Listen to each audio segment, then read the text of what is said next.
hurry and just come outside. We're gonna take you on a beautiful ride. The Fling Show, the Fling Show, the Fling Show, the Fling Show, the Fling Show.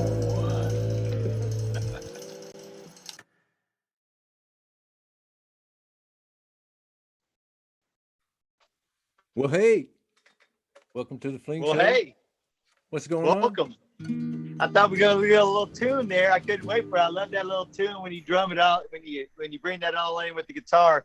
But welcome to a special edition of the Fling Show. Folks, do we have a show for you this evening? We usually always kind of stay semi-local and then across to Hawaii and all kinds of parts of the world. But tonight, cannot wait from Sacramento, California for the biggest event, and I'm done. And I cannot wait to have them on. Meridith, how's Sacramento? What's going on? Fill us in. Cannot wait to see y'all tomorrow. Thank you, Chris. It's the perfect weather. We have Kelsey, Dominique, Sierra, and Rachel out here. We're loving it. The courses are gorgeous.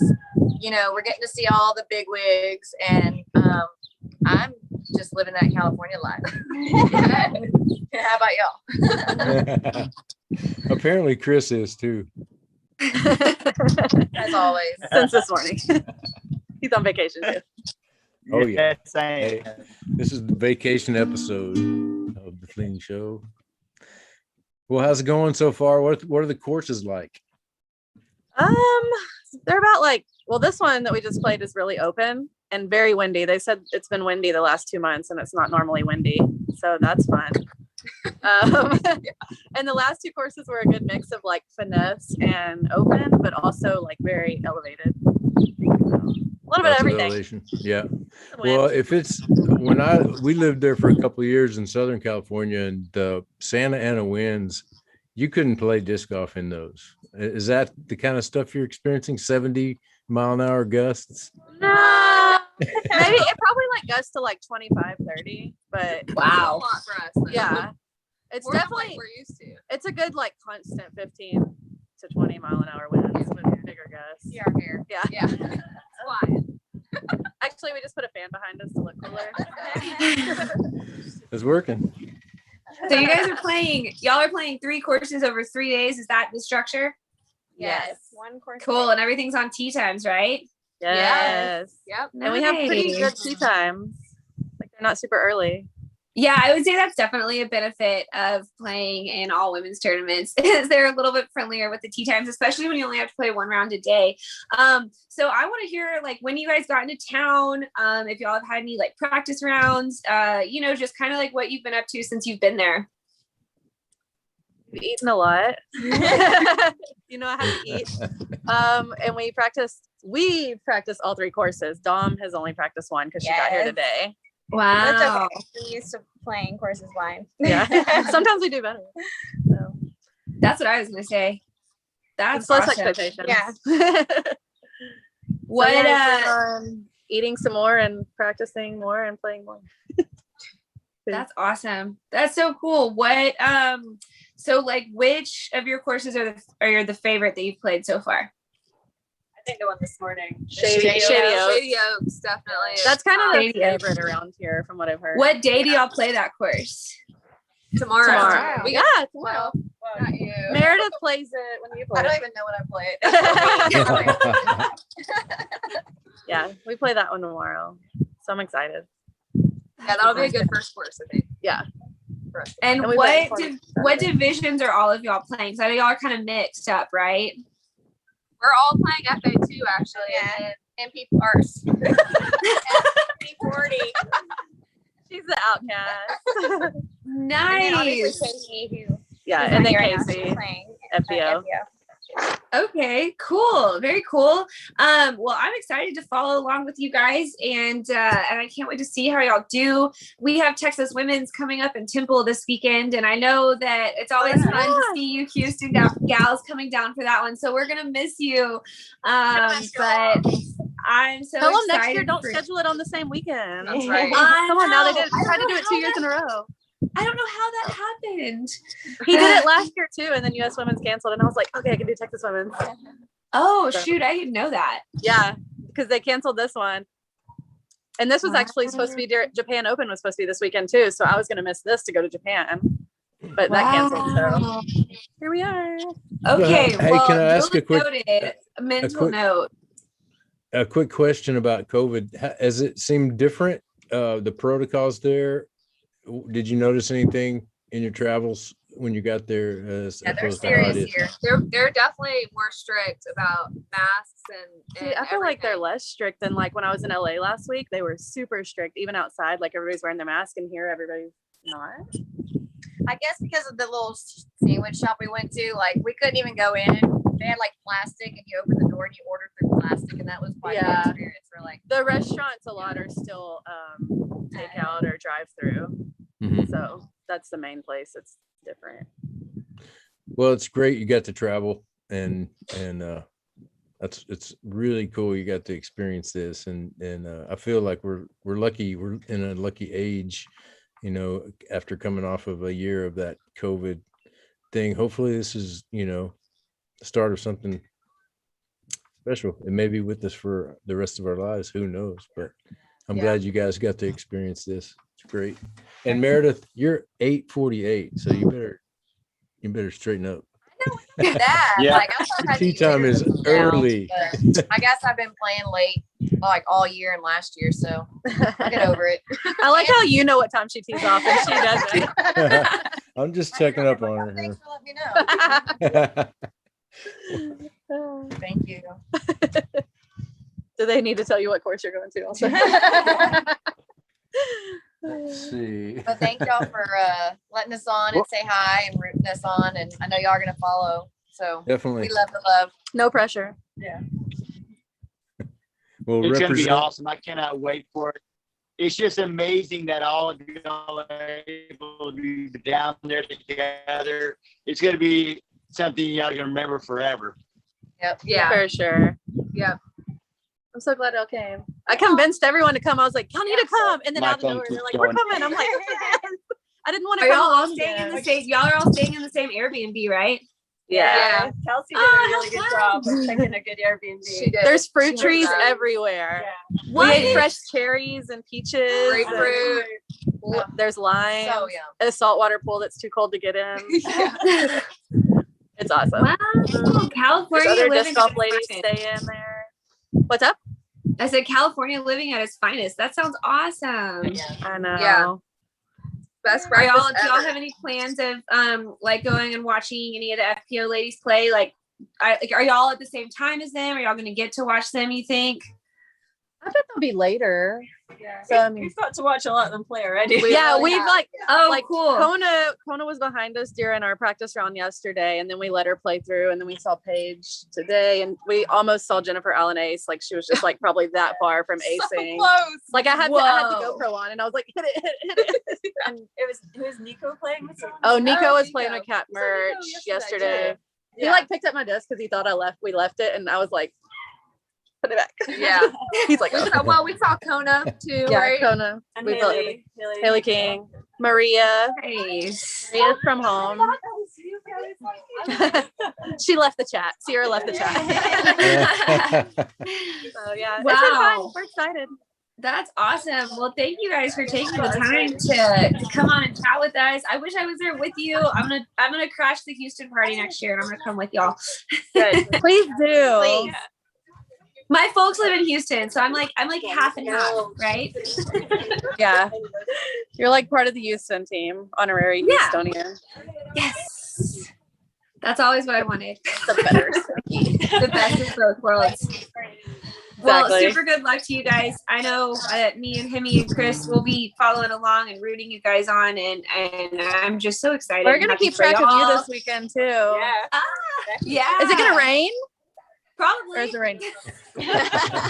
It'll be I like feel like TWC it's rained in, 2019. like, but I think it's rained in like 2/3 of the tournaments this year. So I mean, like I'm kind of used What's- to it at this point. What's new? Yeah, that's true. That's Yeah. true. Exactly. I hope that is the weather supposed to be good for you guys too, all 3 rounds. Oh it's yeah. like Oh yeah. It's perfect. It's a little chilly and windy, but it's perfect. That's crazy. That's awesome though. Oh, how fun. And you said you're near Sacramento, right? That's where you guys are kind of housed. We're about 30, 45 minutes. Are y'all gonna do anything like outside of disc golf? Like, are you gonna have time to do any like sightseeing or anything different? We talked about Lake Tahoe, which is like 2 hours away. So we may go out there, or maybe Yosemite. That's like almost 3 hours. That would be super worth it though. That sounds awesome. It looks beautiful. Cool. Meredith, I love your hair, by the way. Thank you. Thank you. I'm I totally appreciate it. rocking it. It's I fun. love it. It's my midlife crisis. I'm enjoying it. It's your midlife / like it's summer. I'm old. It's my master's. I think we're living crises. We're just living in a crisis. Hey, at least y'all have each other, right? That's awesome. Himmy, you got anything else? No, just I love that, Kelsey. Sounds like a song. Living in a crisis. We're a living crisis. Definitely. It's an emo song. I think we all are, but I think Himmy's gonna have a song about that next week. Yes, have a song about it. The fact that you own up to it, and you show us the way. Yeah, we are living in crisis. Gotta keep it real, man. Yeah, because I was thinking that for Meredith, midlife crisis. Yeah, it's been about 20 years for me. I'm still in. Do we ever grow out of them? No, we just power through. No. But anyway, well, thanks, ladies. Great talking to you. This is exactly what I was hoping. And thank y'all for coming together and calling us. It's great to hear. Yeah, thank you. And have fun tomorrow. Thank you so much. Yeah, have fun. Enjoy yourself. Best of luck. Thank you. Good luck to you too this weekend. Thank you. Bye. Bye, y'all. What do I do? Leave over, right? Wow, that's It's always awkward when I try to leave because I don't know how to do it. Okay, bye. Bye. that's all right. One more shot of those cool glasses from Kelsey. Oh, that was so cool. Yeah, that was great. Man, how exciting to hear all those names thrown around when they were talking about on their practice round and seeing, Nico and Kona. And it's exciting because those are people that I've been watching, for the last couple of weeks at least, or the last several on the tour. Those are they're becoming superstars, and the fact that you get to go down there and mingle, she talked about Nico picking up her disc. That was interesting. How many times has that happened with newbies? They bring your disc back to you, and Nico did the newbie thing. He did. So see, it happens to everybody. I have a story about that. When I was playing the Piney Woods Open, like back in December, it was kind of one of those long wooded type holes that are out there at that dogwood course. And my card, I think I drew first, and then we had the 2 or 3 other people on my card through. And then we got to, we were walking up to the discs, and I could not find mine anywhere. And I knew that I had thrown it in the middle. I was like, I know that I did not go in the rough. I had a good throw. It should be here. And we knew that there was a card kind of in front of us. And I was like, I'm just gonna go ask him. And so I ran, trying not to take up too much time. I ran to the card in front of us, and I think it was a group of MP40s or MP50s. And I was like, hey, by any chance, did any of y'all see a green stripe on the fairway? And this one guy's eyes just got really big, and he was like, oh my God. And he pulls it out of his bag, and he was like, I'm so sorry. And I was like, dude, that was my throw. And he was like, I know exactly where it was. I'll go put it back. And so he went put my disc back in the fairway where it landed during a tournament. And that's no stroke. No, not on me. Yeah, that's not a stroke. Yeah, that's one that when I did the test, the PDJ test, that kept stumping me up because it seemed illogical. Your disc got moved, but then you can just replace it back to where you think it was. But it wasn't my fault, and so we had to look up the rules too. You know, you can go to Udisc on your phone and they have like the digital rule book, which is like really cool and really Thank handy. God. If Yeah. if any of you viewers don't know about that, I highly recommend downloading the Udisc app if you don't already have it, because it has the digital the digital rule book on it, and you can actually go and you can search like keywords. So you can search like misplay or like lost disc or foot fault or whatever it may be, Wow. and it pulls it up. So it's a really handy feature. That's amazing. I was really happy. I'm excited to hear that, because when I took the test, you know, I seriously failed it 8 times in a row, you know, and to search through what I had basically was a PDF of the rule book was a nightmare to try to find an answer. It's really cool. They have a better format now for finding rules quicker, because you need it. Definitely. Because what can go wrong will go wrong for sure. Yeah, I would say that for sure. And that's one of those things, like, you never think it's going to happen to you until it happens to you. And so you just always have to be prepared for any situation. I mean, I was prepared to play a provisional and talk to the tournament director about it, because I didn't know like what the rule was when something like that happens. So when you got back in play, how did that event affect your play, or were you able to shake it off? You know, I don't remember exactly. I think I was able to shake it off. I think it was a par 4, and the position where my disc had landed had, like, I was in a really good place for a birdie, and that's why I was so upset, because I knew that I was in a good place to go for that birdie. And you know, I think that that's one of the best parts about disc golf, though, is how it challenges, like, not just your physical side, but your mental side as well.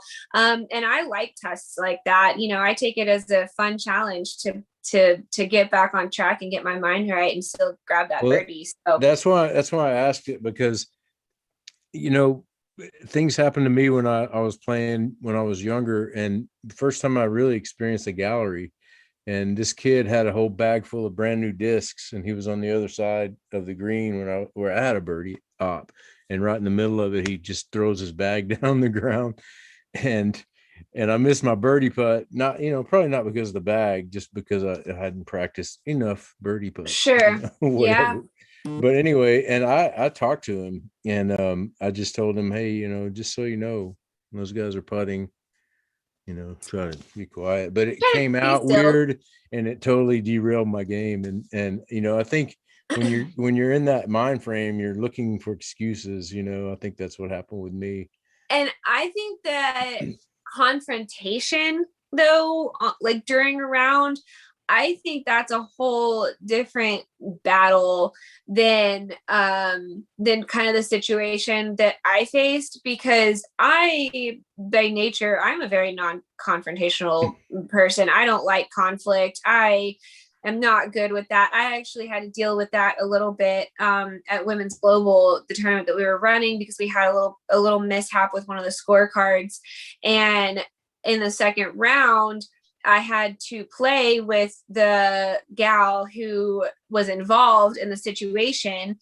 And I think that I don't even know if I shook it off the whole round. Like, I think it was just because as a turn like that. And I think that was one of the challenges that I learned, that I didn't even think about, being like, you know, assistant tournament director and also trying to play.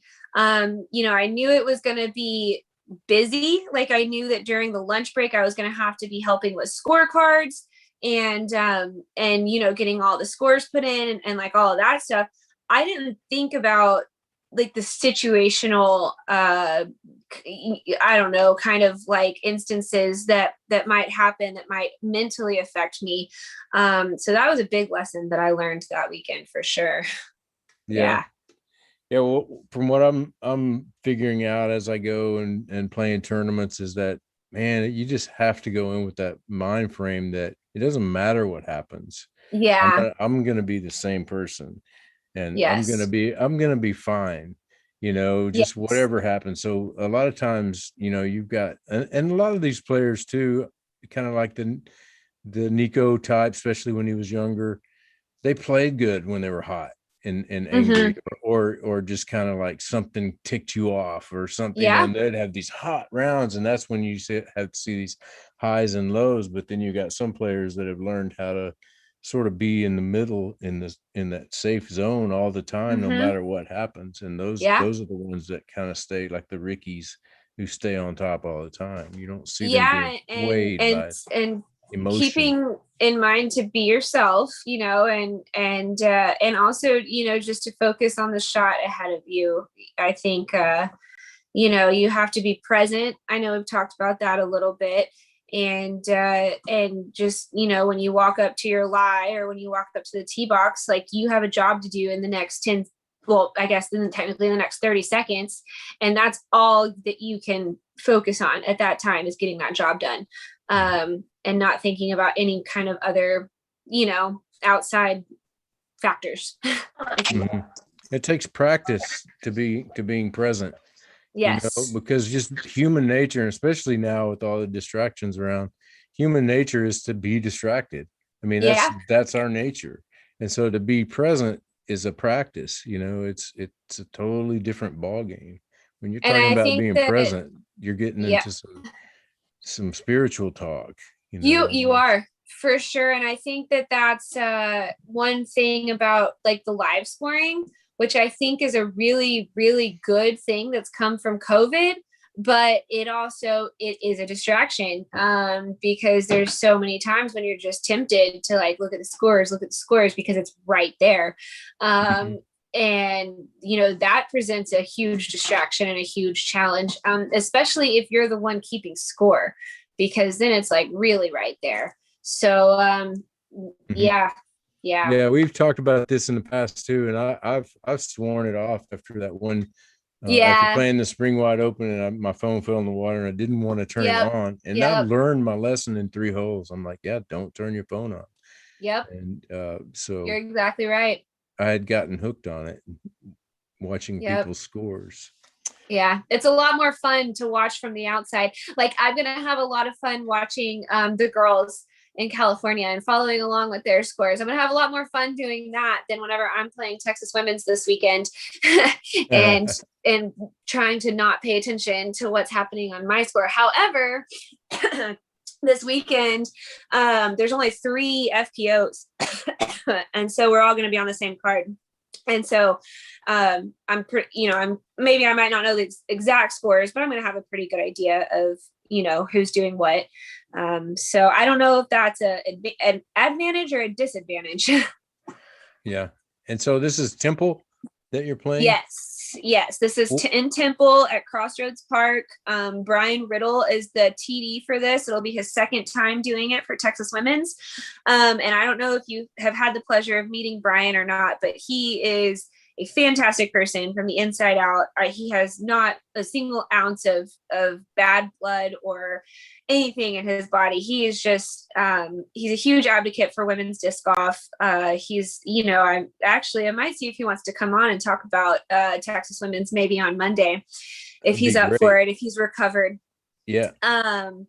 So yeah, and the way that the course is laid out there, it's the course itself is 27 holes, and then they kind of divide it into what they call the North Course and the South Course, and they play, like, some of the same holes, and then there's like not 8 or 9 holes that are, like, different for each one.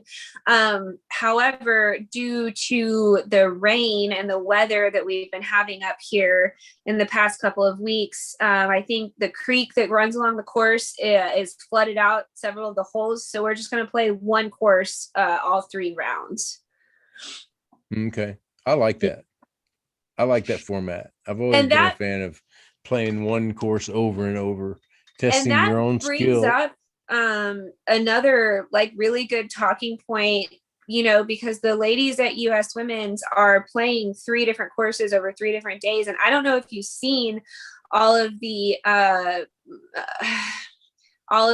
like social media posts about, you know, a lot of the big FPO players. Paige Pierce, Missy Gannon are 2 that I know of that have spoken out about just how like unprofessional it is for the PDGA to allow a major tournament to occur on 3 different courses, because all, like, you know, US nationals, for the guys, it's all played on one course, and so they have plenty of time to practice and get really good at that one course. But they only closed off the courses for US women's today.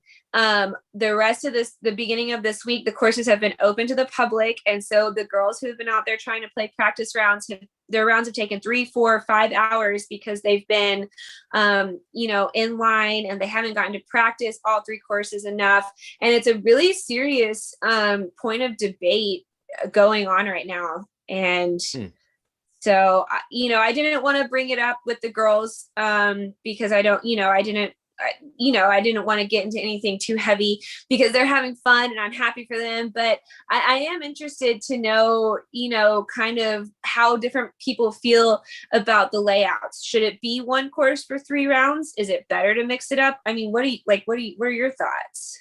Yeah, definitely. I'm a big fan of that format. I've always been, ever since I found out about USDGC and was lucky enough to play it, and just to see how it's just a magical thing to over and over try to do this thing that you didn't quite work out the first round, so you got a chance. And they're not pulling baskets back or playing long tees, short tees. It's the same thing. And I think it's for me, it's just special because it kind of personalizes it, because then it's just a battle, between yourself, really, especially at that level. I knew I wasn't going to win that tournament. So I'm really just battling myself. And because we play 3 rounds every day, 4 days straight, you really get a feel for what you can do. Yeah. What you can't do. Hey, in a minute, we're going to have Brian Mace on. He's got a lot of input on this kind of stuff and formats and stuff. He ran the 20th anniversary of the Zebos tournament this past weekend that I talked about. Wow. Earlier. And I know that he's probably tinkered with all kinds of different formats. So I'd really like to pick his brain on that too. It'd be cool to hear from him. Chris, are you with us still? Kind of. Yes, I am. Sorry. I'm, like I said, I'm out here in East Texas in the middle of bum, as we all know, BFE. So my internet kind of going in and out, and the weather out here is obviously terrible. Texas is going. Well, what can you do? Serious rain out here. Hey, Brian. How you doing tonight? What's going on, man? Not much, man. Everyone who knows. So it's our flood season on this Mace man. We had him on as one of our first guests here to go with language as well up in Italy. Yeah, man, I'm glad I came back over to the house. I went and grabbed my computer. I went over there and I was like, wait a minute, this phone internet's not going to work very good with this. I better run back to the house. And I'm glad I did, because I'd have been at least as bad as what Chris is dealing with right there. No, it's all right. Chris is taking a break. He's out in East Texas partying with his buddies, and I've never seen Chris even finish a beer, and I think he's had several. So this is kind of a momentous day. Look, here's proof. But I wanted to talk to you about this trophies. First of all, congratulations on what sounded like an amazing event, and I wish I could have gotten in to it, but anyway, I wanted to show this piece. This is a piece that Brian did, and he allowed me to pick it out. Show me inside. Show me inside. Yeah, I did. I started off the show like that. Oh, nice. Nice. And then, so here's the deal. When I saw that Freddie hold up that trophy, I was like, I saw the Z in the swirl. Is that intentional? Well, not exactly with the swirl. I was trying to keep the swirl. Well, I didn't want it to get too tight, but I wanted it to be there. And so I could see that's actually not a bad point. I really it looks like a Z. It's a Z. That's a really good point. But let me back up so people that don't know will know. Mace and I go way back to the Metroplex days when I lived in Richland Hills and played a lot of Mace's events. and he was there at the very beginning and pushed me to play an open. And you know, he's been Ruffled a running. lot of feathers with that. And then at some point, and I'm watching, yeah, he did ruffle a lot of feathers, but Mace is not, you know, he's not afraid to tell people move up. And I think, you know, I think that would be, you know, behoove us to have more people like that in our area. Move up, you know. But no, not just because I don't think you were trying to make a statement other than you got talent. And I think, you know, later, and I told you this, I think at USDGC one year, I told you, Yep. you know, in later years, it meant a lot to me because it told me that you believe that I can do that, you know, and that those kind of things are what fuel. That's what people say when you see, you know, Yuli or whoever thanking those people that support him. That's what it is. You just get this, you know, this fuel from people who believe in you. And so I knew you believed in me by you saying move up all the time. But I didn't play a lot of AM tournaments though. No, well, and you know, I tried not to. It's funny because I mentioned that to Mia. Man, I'm terrible with names, but a lady Mia that played this weekend, and she played in the skins match, and she sent me an email. She told me a little bit about her story, and she cashed in third in the women's division, but she's playing AM Worlds, and she's really trying to step up her game, and you know that there's a lot of, man, I've ruffled a lot of feathers. I've said the wrong thing more than once, probably this week, let alone over my whole entire career. And one of the things where I ruffled some feathers was we got to a point with the Zebos Open where probably 8 or 10 years into it, part of it was me getting burned out on everything and kind of walking away from making a living at the sport. But I just ran it as a non-sanctioned event a couple of years just to keep it going and to keep it on the path to 20. Cause I knew at some point I was going to get over all of that bitterness and everything. And I did. And so, but back at that point, there was a lot of like, we let a bunch of AM women play open one time. And then, you know, like Barry got stuck with an AM woman one time that was like, had no business being partnered up with them. Miles has been stuck. Miles has got like 7 wins in this event.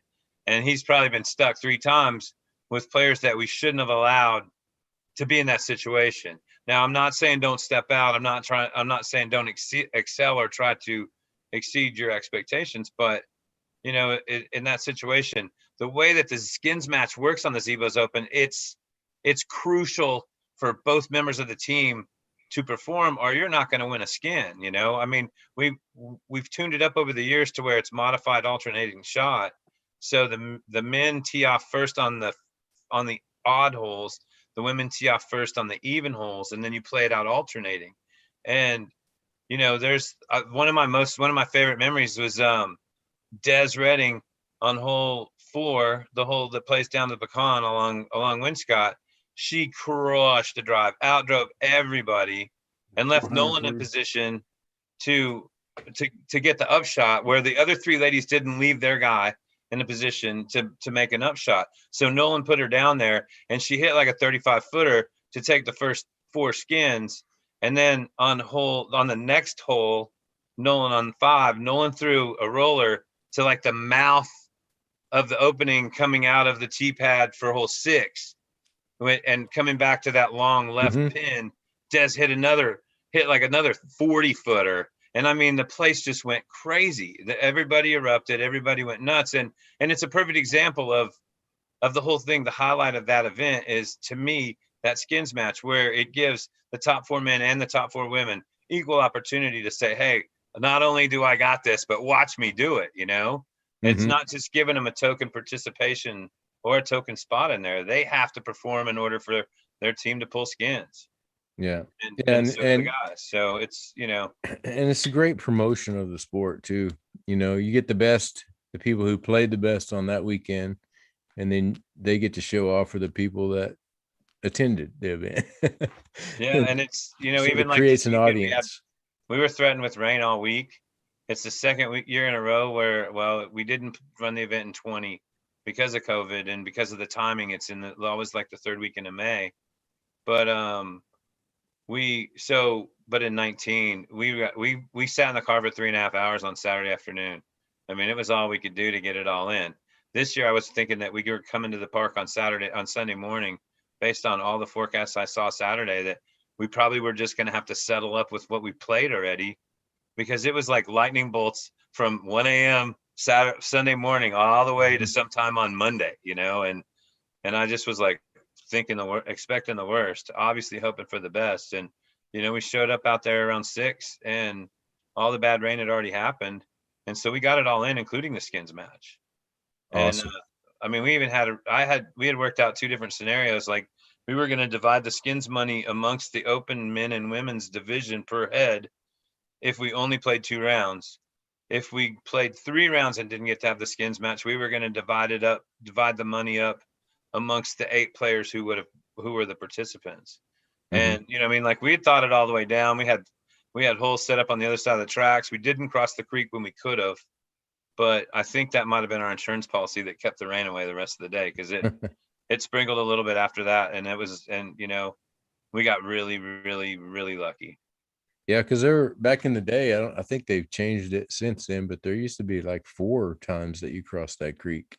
Yeah, it's just 2 now. Okay. It's just 14 through 18, 14 crosses, and then 15, 16, 17, and 18. 17, those 3 holes play on the other side, and then 18 crosses again. 18 is pretty much the same, and so is 14. So but just to boy, give 15, 16, and 17 aren't anything like those old holes. Well, 15 is. Yeah, But those little 16 and birdie 17. holes. There used to be, I think it was 18 or 17, a little birdie hole, little 200 Yeah, footer. 16 and 17 both. Yeah. Man, you know, 16 is the practice pin now, and you can't even see across the creek there. The trees are so filled in, and Wow. now where 17 was, a lot of the trees have fallen off into the creek because of erosion. But the place has changed, man. Hey, just to give you guys, Chrissy and Chris, some background with Zebos and my history there. We moved, I can't remember the exact year, but to that area, and quickly I went to Veterans first because we lived really close to Veterans, and I liked it, but it chewed up my discs and it was hard. And then I found Zebos, and Zebos was like home. I mean, it was definitely for 5 years my home course.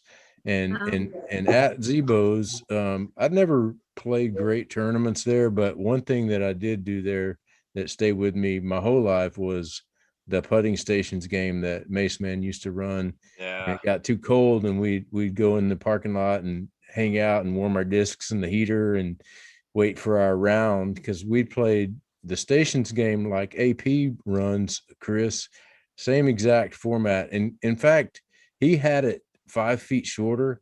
And I told him, I said, you know, I think you need to sync this up with the way Mace Man used to do it, because it puts it on the 10s, because he had it starting on 10 feet as opposed to 15. And so you need to and he was gracious enough to do that. And he changed his putting league back to fit the old Mace Man style. But we did it tournament style, double elimination. And that's what I loved about it. You remember that? We used to do Oh yeah, dude, that was good times. They're doing, I'm not sure if they're using the same format, but there's a local bar in West Fort Worth called Lola's. Nice. And they have a deal on Wednesday night there. They have a putt night there on Wednesday night in the back. They have this, they call it a trailer park, but it's not really a trailer park, but they can have a live band inside, and they can have a live band out back in the backyard. Awesome. And I'm pretty sure in the backyard, that's where they do the putting. I haven't been over there yet, but the only problem about doing the tournament format, you know, kind of like the Sweet 16, was having to always structure, you know, brackets. And I'm not the smartest guy in the world, so I would just print up a whole bunch of different brackets, and then just hopefully that number of people would show up. And then that's exactly what I did too. I looked on the thing. It was like, I don't know if it was like ping pong brackets. There's some website out there, and they'll load brackets.com, all the brackets you need. And So I and just had then a folder, had like a little plastic box. And that was how the many of first us is thing. there? Is there 11? Oh, I got 11 man bracket right here. Exactly. And when Person you bracket right didn't, here. it was always stressful, and you always needed kind of a brainiac, somebody smarter than you to go write one up. But the other thing is that it's a little time consuming. And AP's, he runs his at Spring Valley, kind of come and play around and try to get a hot score.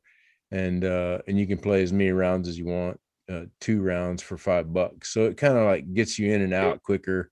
But the way Mace Man used to run it in tournament style, and we did it also locally. We had one called Putt for Dough, and is a double elimination, and it caused a lot of excitement because the higher brackets would end up playing on the main basket, and then the lower seeds we'd send them off into the elevated stuff.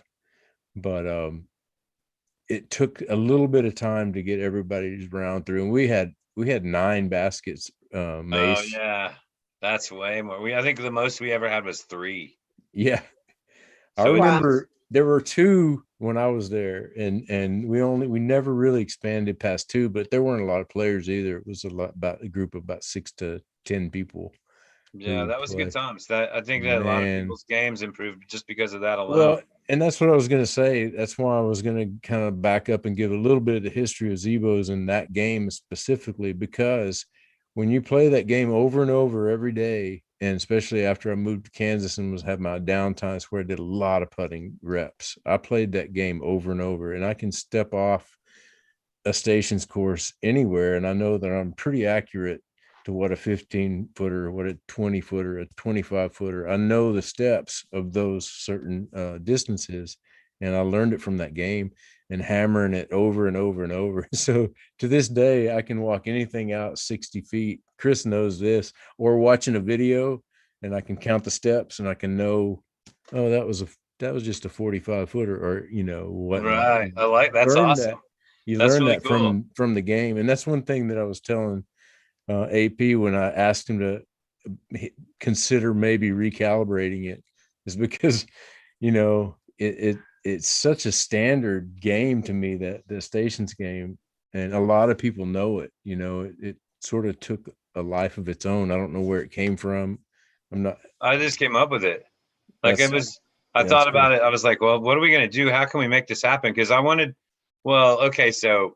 I was broke as broke could be back then too. And like, I would try to all kinds of things. I was willing to do just about anything, to try to make a contest to get some people interested to come out, and possibly maybe sell a few more Frisbees. But I also always had good intentions, regardless of whether my mouth told you that or not. And so something I want to say right now is that it's really cool for me to hear you tell me and tell everybody this about the putting stations. And I also just want to say that, one of the biggest compliments I've ever gotten was when you told me what you told me at USDGC about how you were mad at me at first. Like, you were just like, I didn't like that. I didn't like you giving us a hard time and pushing us. But then I realized that you weren't trying to be a jerk. You were pushing us. And it's basically what you just said earlier. And to me, that was what I was definitely not. I definitely didn't convey myself properly many times throughout my whole life. And in that situation is no exception.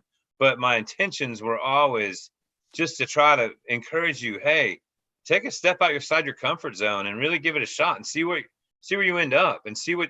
And that was one of the things that was really cool with that lady Mia this weekend.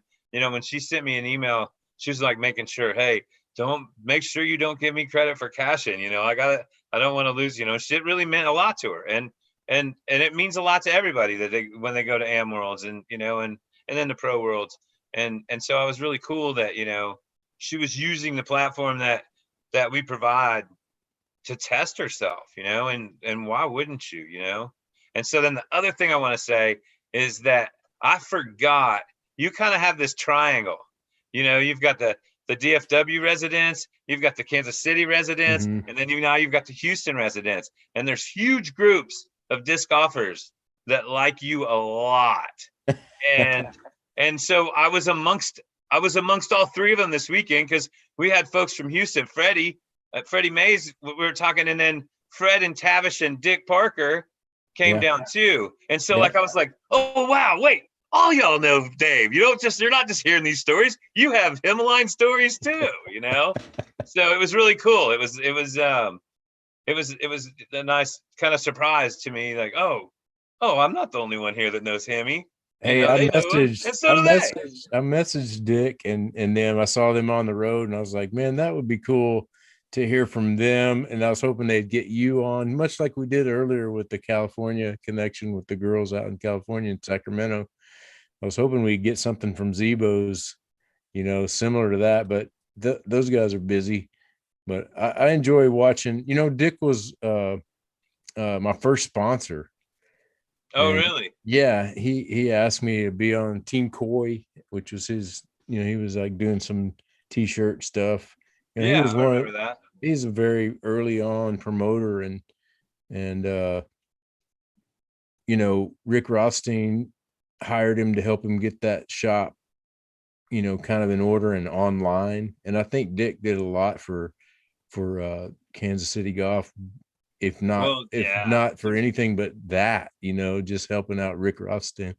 Well, and just not only just that, but I mean, like those guys, like Dick and Fred.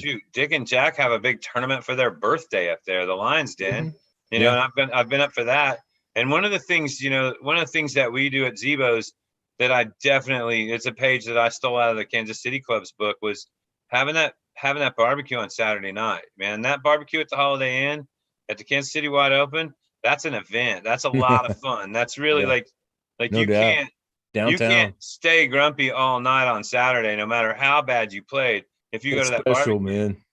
and you know, and that's with the Zebo's Open. That's one of the things that I've really been pushing for, and I think we've really got it tuned up, and our game's really on point with that. Is that, you know as well as anybody that a lot of times when you play 2 rounds in a day at Zebo's, you're not going to be happy with what went on out there.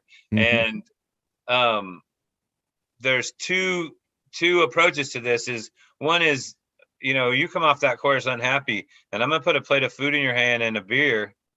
And even if you just stick around for 30 minutes and you eat that food and you have a beer, or if you don't have a beer, whatever your case may be, but eating the food to me is the key, is that you're going to stick around a little bit. You're going to socialize with a few more people than you did the rest of the day.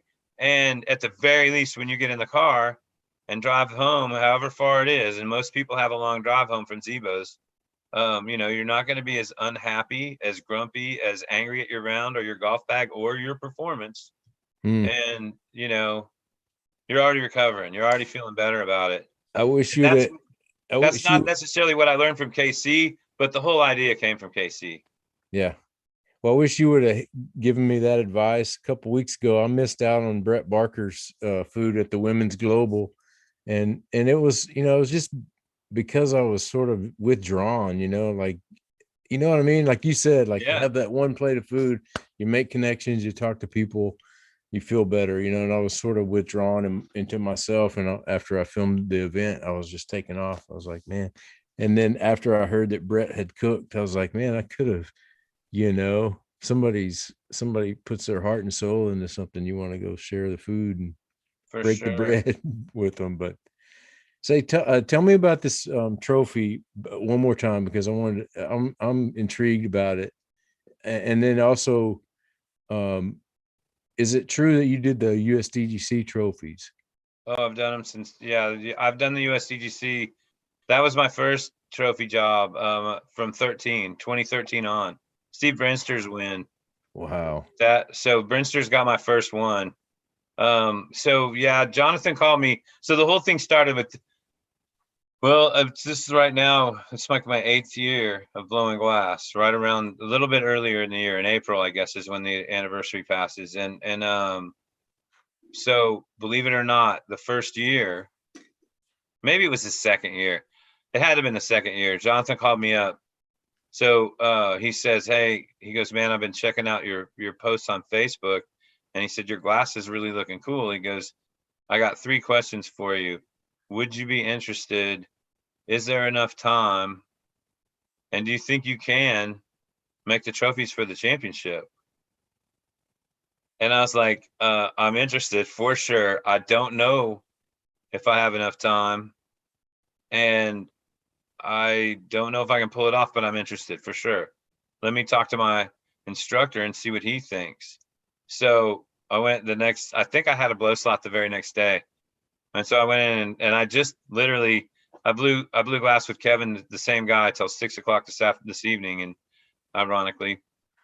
And I asked him, I went in and I saw him and I said, hey, Kevin, here's the deal. And I told him everything Jonathan said to me. And I said, you think I got enough time to pull it off? And he goes, F no, like instantly, like no, and I was like, well, do you think I can pull it off? And he goes, I'm not sure, but possibly. He goes, let me look at the schedule. And so, like I was gung ho, right? I mean, like Jonathan said this to me, and at the time it wasn't as true as it is now, but it's became true the whole way down. He goes, man, I could go anywhere and get trophies. He said, but you've got a lot invested in that event. And at this point, I've been on staff for 22 years, all of them. And I've poured a lot into it and spent a lot of time out there. And he's right. He was like, man, you do this and you're going to pour your heart into it. And we're going to get way better trophies from you than we would have gotten from anywhere else. And, and there's so many different things, so many different stories that tie it in and all this and all that. And, but now I'm doing them for the championship. I'm doing them for Phoenix, and I'm doing them for my event because it's my event. And it's really, there's not a lot of, I'm not trying to blow my own horn, but there's a lot to it. And it's, let me just say, cause I know a couple of glass blowers and I've heard about the process, and that looks just simple, but I mean, I know that there's so many steps to it, Well, people ask me about something like that. They go, how long does it take you to make that? And I'll tell them, on a good day, I can knock one of those out in 40 to 50 minutes. And on a bad day, it takes me an hour and 20 minutes. And I said, and then you got to add 8 years to it. And they go, well, what do you mean? What's the 8 years all about? And I go, it took 8 years of stumbling and falling and succeeding and stumbling and falling and succeeding and figuring this out and then failing at that. And, like just the engraving process alone. I've had my butt kicked so many times by that and in so many different ways, but I'm really close to having it down. And I've started, so like on the Usdgc trophies, on the back of the first place trophy, all the winners are on the back. So last year's winner gets the star in the center, and then everybody bumps out a star all the way around. So if you ever won it, it's on the back, if it's my trophy, that is. And I've also done that on the memorial trophies, and I also did that for the Zebos Open. So that's amazing. This year was the first year I did that on the Zebos Open. That was my first thought when I saw that picture with Freddie. I was like, man, Maceman made that. And you got one. And I hope you realize how cool that is, Holy cow, man, that guy can crush. Yeah. I mean, like when the first time I saw him throw was on hole 1 during the skins match, and he ripped it like 20, maybe 15 feet, 20 feet short, but he was throwing he was ripping a 14 speed disc with an angle, and boom, it's flat. Katana. Oh, it's a little past flat. Yeah. Oh, now it's just sitting down real nice. Yeah. I never threw like that on my best birthday when I was young, and for very, so I mean. So when you say you were referring to hole 4 earlier, that's is that the one by Winscott? Yeah, the one that runs along the road with the. So did you get to see Freddie throw that hole? Because I'm sure that'd be like an ace run. Oh, okay. So yeah, you know what he did on that hole? He did through similar shot, ripped it over, because we always let the guys go get one rip on that one because it's obviously a bag emptier, especially if you got an arm, right? Great hole, love that hole. And so Freddie mashed it, same kind of shot, right down the middle, ripping it over. It goes over, flies over towards Winscott, goes around the telephone pole down there. Yeah. You know the one I'm talking about. Way down there. And like it wasn't parked on the tree, but it was a lot closer to the tree than this old fart gets. I mean, Yeah. It was crushed, and yeah, it's amazing. So we had the lowest number in the tournament was 168, and the highest number was like 172,530 something or something like that. That was the span of the PDGA numbers in the 20 Zebos Open. I was going back and looking at some of the old tournaments, and because I played it, and I'm not sure how many times I played it, but I know I played it once because you put me on hole 1 with Barry Schultz, and It would have been hole 2. I teed off of hole 1 with Barry Are you Schultz. sure it was hole 1? I'm positive because I always like to put the pros on hole 2. Well, here's what happened, and this is how I remember it being hole 1. You may have done it differently that year. He hits the first tree on hole 1 from the long. It was like a tunnel shot, you know. Yep. If we're talking about the same hole, we are. And he ends up taking a 3, and I got a 4. After hitting the first tree, yeah, he gets a roller. He gets a roller down out of nowhere. I mean, he was buried, you know, buried. No pun intended, but he was buried, and then he was buried. You know, he just did this roller and all the way to the basket.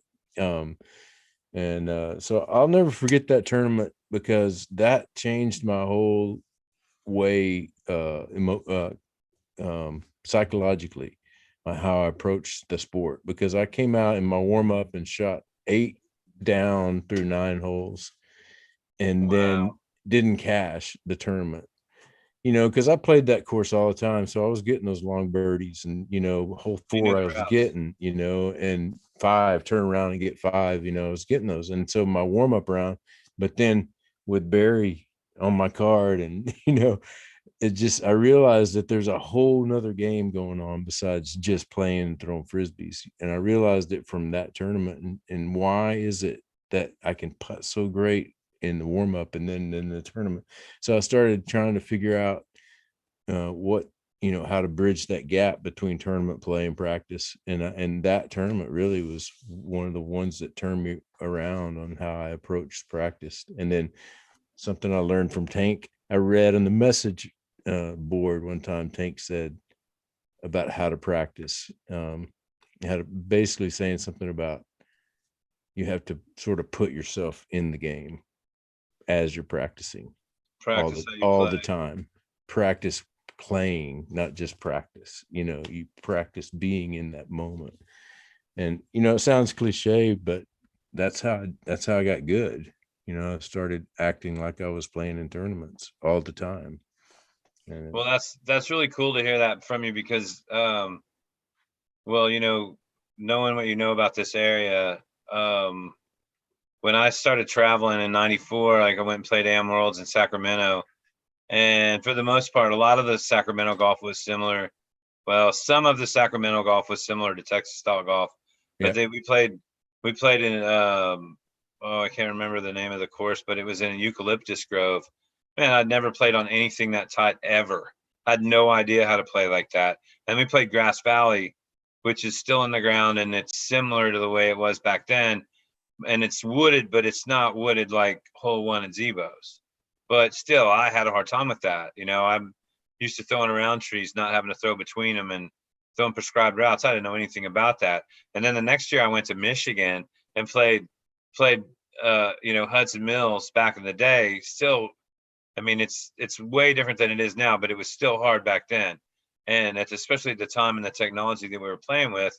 And then, you know, like hole 18 on the original, or actually I think it's hole 24 on the original, where there's a tee, there's, you know, you're throwing in this hallway of trees, and like 40 feet off the tee pad and about 15 feet over from dead center, there's a tree right there in the middle. There's no trees anywhere else. Guess which tree Brian hit first, you know, straight up, boom, you know. And like, I went on that trip and then went to Cincinnati and played some of my favorite, like Mount Airy Forest is one of my all-time favorites. I've heard Ottawild's awesome. I haven't played there, but I know Fred Solis is an amazing course designer, so I'm sure all the raves and all the great reviews are warranted. And one of these days I'll get it in. But man, dude, I didn't know, we didn't have any place to learn how to play that kind of golf.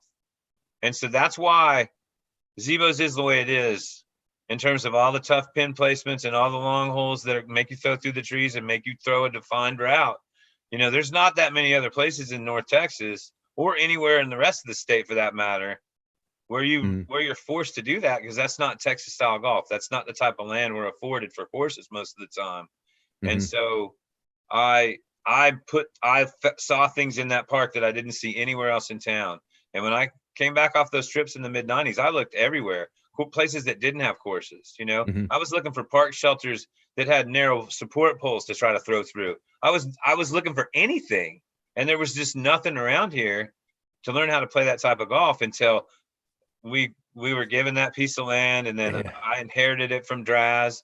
And every time I like hole 2, you know, I stood on the top of hole 2 when we used to walk from 1 to 3, which was 1 to 2.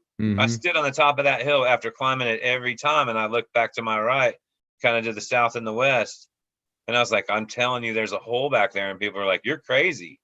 And one day we cut a path. We literally had to chop a path into that, down that front of that hill and into that fairway, what's now that fairway, just to even see if there was something back there. And boy, I remember that.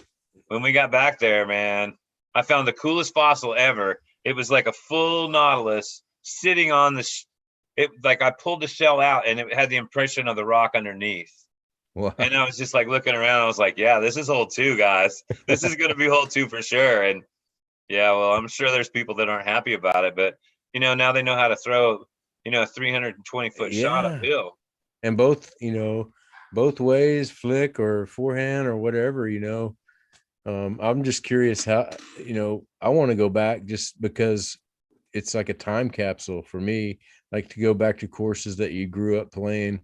Like one of mine was Seawright in Austin, Mary Moore Seawright. Right. And just to go back and test yourself as you are now compared to the way you were, you know, it's just a nice test. So I'd like to go back. Is it still busy, crazy busy all the time? The most played like course in town? Else. Yeah. It's just like anything else, any other course. There's lots and lots of people. There's still one of the things that's cool out there though. I finally instilled in them, this is one of the points I drove home forever and ever when I was out there regularly was, hey, look, you know, this is an extension of your backyard. You know, you should treat it like that and you should protect it like that because this all belongs to you. You know, this isn't somebody else's. This is yours. You know, people always they try to tell me, hey, so what's going on out there at your course? And I'm like, no, that's not my course. That's my project. But that course is for the West Siders. That course is, I mean, it's 26 miles from where I'm sitting right now. You know, I mean, it's not really my course. You know, it is in my heart. It is, but that course is theirs. You know, it's the West Side golfers course. Now I'm not gonna let the cat completely out of the bag, but since we're stepping, you know, putting our feet back in the pool, so to speak, as Mace Man and getting involved a little bit more than we have been in the past, one of the things I'm gonna do is rattle the city's cage and go, hey, look, you know, we've been here for 21, 22 years now, and you haven't spent any money out here on anything but picking up trash and mowing. It's time for you to give us another piece of land, and it's time for you to pay the bill. You know, so I'm pushing. I got my eye on one piece of property specifically that, you know, we've used in the past for alternate courses. It's just sitting there growing weeds and growing poison ivy taller than you and me. And you know, I don't know. I'm gonna make a call in the morning and start the conversation. I don't know where it's gonna go. The door might just get slammed in my face, but it's long. It's way past time for Fort Worth to have another course. Yeah. And is it in the same area or is it like on the same property? Yeah. It's I remember it's the alternate. I remember that. I remember the other side. Yeah, I'm gonna try to get that. I don't know if that's gonna happen. I'm not gonna make any promises, but that's the fish I'm targeting right now. And there was like a motocross thing back there for a while. Is that still there? None of it's there, man. It's just the only thing that's still there is the horse stables, you know, and they've got the truck driving school on 377 that's at the end of that road. That road doesn't go through anymore. And I mean, it's just sitting back there. We used it. Okay, so I don't remember what year it was. It's probably been 5 or 6 years ago, but you know, Charlie Farah from Waco, he's got a bunch of rental property that he maintains, and so he's got the full-on tractor, brush hog mower, gas-powered weed eaters, and he came up here one day, and we cut fairways back there, and I'm not kidding, like link-style fairways, because the grass was knee to waist deep, and we cut all those holes back in there, very similar to what you've played in the past. Didn't even, like, the city had no idea. Like, we opened up, we pulled the cable, and we went back in there and put the cable back, and we went back in there and we totally guerrilla styled it up and cut that course in and used it. No, nobody was any the wiser. And I can tell you that the only thing that's going on out there, as far as I know, is dog walkers and people riding horses. And those people, we can get along with them. Yeah. And Well, I'm hopeful. I don't know if it's going to happen, but I'm going to make the first call tomorrow, and we'll see where we go from there. I mean, it seems like a money-making deal now, I mean, they should be thinking, like, before, whenever you'd make disc golf deals, you're always asking for money. Now you can go in and say, look, these people are bringing in money to your community. Oh, and they weekly. are. I mean, think of how many, 12 packs of beer or whatever get just from that one little convenience store there. Yeah, But exactly. talking about filling up your car and getting your smokes and whatever snacks you need, it's crazy how much money that course generates over a course of a year. And if you could double that, that'd be great. Well, not only that, but what was going on in the South Side before we took over, which was either basically littering, loitering, sex with your favorite hard worker, and that kind of thing. And that's what's going on the North Side, except for the people that are walking their dogs and doing those kind of things and playing softball. But there's a whole lot of hanging out, and there's a whole lot of litter up there. And so I'm just going to say, hey, our presence has a tendency to drive those kind of people out of there. We'll see what happens. Well, good luck with that. Yeah, I hope it works. That's true, though. From what I've seen, it does work like that. You get some everywhere. life, you breathe some life into a place, and you give people a place that have a place to play out their passion. Then people get passionate about the land, and that's what happens everywhere. Every community I've been a part of, you got your champions out there for making things happen and picking up trash and making sure the place is clean. People just develop ownership quickly. Yeah, and it's really, that's the thing, is that taking ownership and and having a regular presence, because that's, man, if we give them a fully shaded course in the summertime when that parking lot's empty on the south side of the parking lot, I bet that parking lot on the north side of the parking lot gets a little more action. North side of the train tracks, I mean. Yeah. Hopefully. Well, in Weatherford, I have a perfect test example there with my in-laws. They live right across the street from the lake course. Right. And so over the years, we've, gotten to see how the disc golfers are interacting with the people that live in the neighborhood. And so far, so good. And, especially since COVID, it's especially a big deal since COVID and the amount of people that play out there. It's crazy how much people play out there. Every time I visit my in-laws, I look out that window and just, I'm amazed at how many people, head out to Weatherford to play the course. Well, they're getting another 9 out there too. Yeah. So that should be really, that should help them out a lot too. They just, and what's really cool too, is like this happened twice in the last 10 days in this area.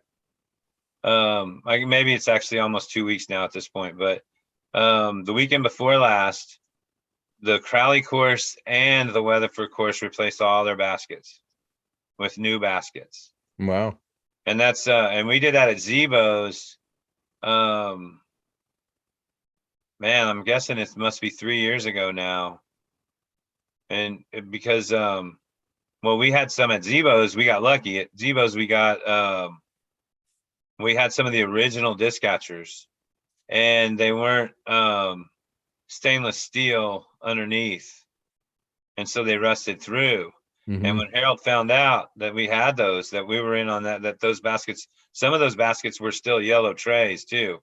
And when he found out, he goes, "I'll make you a really good deal on another set of disc catchers if you want. Like, I'll make a deal that I won't make with anybody else that doesn't have the same problem." And so it was really easy for us to pull the old baskets and find, 18 people that wanted one. And so it just financed itself, I'll take one. it totally financed itself, and it took care of the, and we're gonna do some upgrading on the T signs soon out there too, and it's amazing. Like it's hard to believe it. I mean, it does seem like 20 years, or really 21, 22 actually, if you go all the way to 99 when it was installed. It's really amazing that all the progress and the growth out there, and just, man, it's still, I mean, yeah, it's beat in and it's broken, but you still got to bring everything you got and eat a lunch before you're going to go out there and shoot a good round. Mm-hmm. So that's another thing about Zebos that I take with me is like, I used to hate those yellow bands just like everybody, because you get beat up and you hear that ugly sound when you hit the yellow band. Yeah. And that's when I made this connection. I was like, well, you're not going to play good on them if you hate them. So everywhere I went, I'd say, man, I love those disc catchers out there at Zebos. I love them. I love them. Every chance I got, I'd talk about how much I love them. And now that's my favorite basket, after going to USDGC and playing those beautiful new baskets. And with did they have the flag tops on them that year? Yeah, I Yeah, played the year they had the flag tops, and that's really just nice. in general, just a nice chunky not Mach 5, but a nice chunky disc catcher, man. Nothing like it. Interchange the whole, yeah. It's one thing I've noticed. Well, one of the things, there's a couple of things that I've noticed now that I'm back around, and I'm like, I went out and watched the Ideal Discs Open a couple 3 weeks ago over the weekend, and went and watched Zane play, and then there were some other people in town like Vinny Miller. I hadn't seen him forever, and it's never a bad day if you see Vinny, and so I went and watched him play a few holes, and followed. I got to hole 9 over there. And then I just waited. I sat there because I could watch 4 holes from that same spot. I could watch 8 coming in. I could watch 16 coming to the basket, 17 teeing off. And we got to a point where Lee Letts came through, and I just followed his card on out. And I got to the parking lot, and I was looking around, and there's like 7 people standing around the 2 guys running the tournament. And I'm like, where is everybody? They're like, and I was like, yeah, they've all gone, Brian. There's no reason to hang out, And so I don't, well, you know me, I like to talk and tell and hear stories and all that crap. And so I don't like that. That's one thing about the way that things are right now. Like, I'm not going to go to tee times at Zebos. I'm going to figure out other ways to get more people in that event. Uh-huh. But I like the fact that, like, so I got this analogy, and this is part of why we did the barbecue. If you and I let's say you and I go to Austin and stay at your brother's house and go play a tournament down there. So me and you are interacting with Dale, and we're interacting with your nephew maybe, and a couple other people. The next morning we go out and play our round. We got to play with 4 other people probably. If we got lucky enough to not be on the same card, that is, not that it wouldn't be cool to play with you, but I like to see as many people as I can in these events. But basically by lunchtime, you've probably interacted with about 8 or 9 people, different people. You play another round in the afternoon, maybe you got 3 more people on your card after that. At the end of the day, you've only really interacted with 11 or 12 people out of 90 or 180 or ever how many people are in the event. Where that's part of why we have that barbecue on Saturday night, so that you're going to get a chance to talk to a couple more people than the 10 people that you might have interacted with. I think that there's huge social opportunities that have been going on at these events for years, and we haven't really tapped into that. Mm-hmm. Not all of us anyways. That's one of the things, that's the other underlying thing with my barbecue on Saturday night is let's hang out, let's talk, let's get introduced. Like for me, I was 80-20 back in the day, where I knew 80% of the people at an event and only didn't know 20. Now I'm on the other end of the stick. If I'm lucky, I know 20% of the people, and 80% of these people are brand new to me. So mm-hmm. I was introducing myself all weekend, asking people who they were and where they were from, and just trying to figure out who some of these folks are that are playing these events now. And, I think that I really like the social aspect personally. And I think that tee times, I see the positives of the tee times, and I understand the reason behind them. But if you're not at a monster event, man, it totally takes the whole seeing anybody else out of it, you know? Yeah, that's true. That's true. It's kind of, you can kind of like come and go and not see anybody. Go play Yeah. around and go home. That's so true. That happened to me at one of the gorilla events, and after the tournament was over, and it was me and the TD, and then that was it.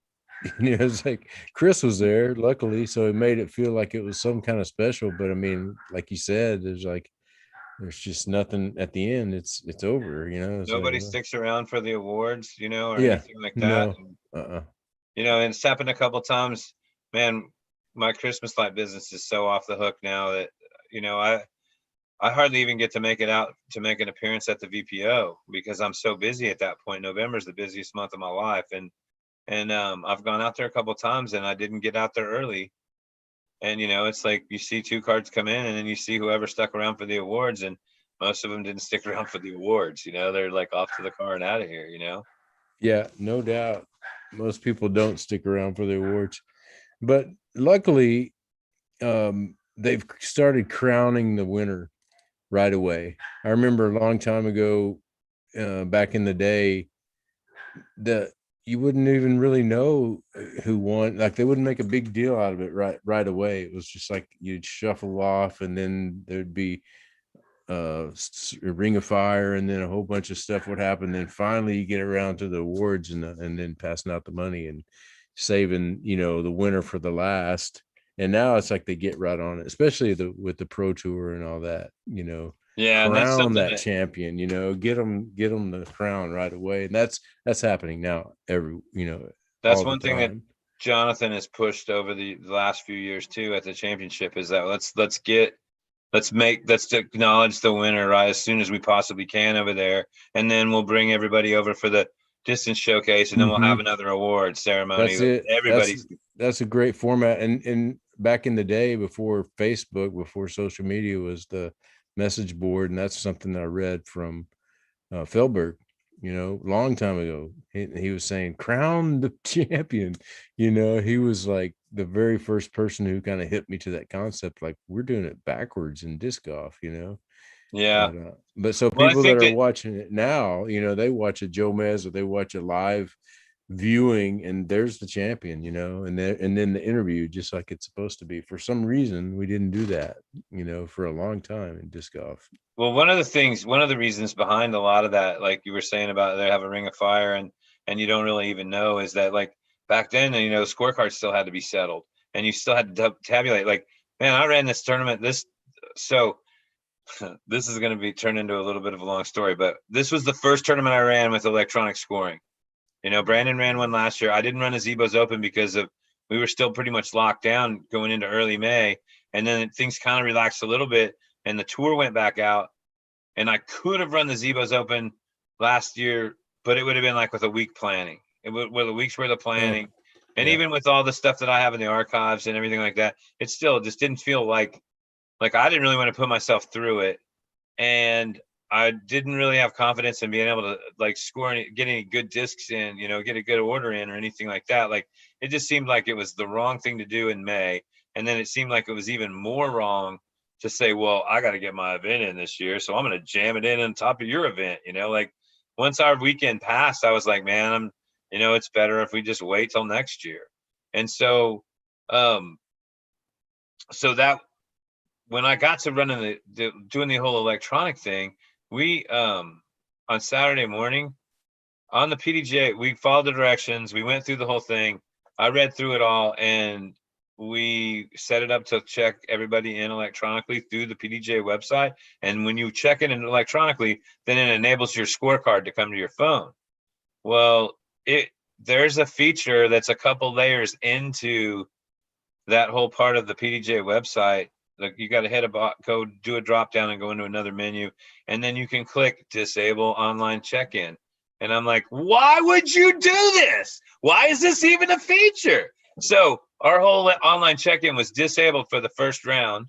And so I stuck 4 rounds of golfers on Zebo starting 7 a.m. to 10 a.m. first pool, 10 a.m. to 1 p.m. second pool, the pro pool, and pool first, pro pool second, and pool third, pro pool fourth.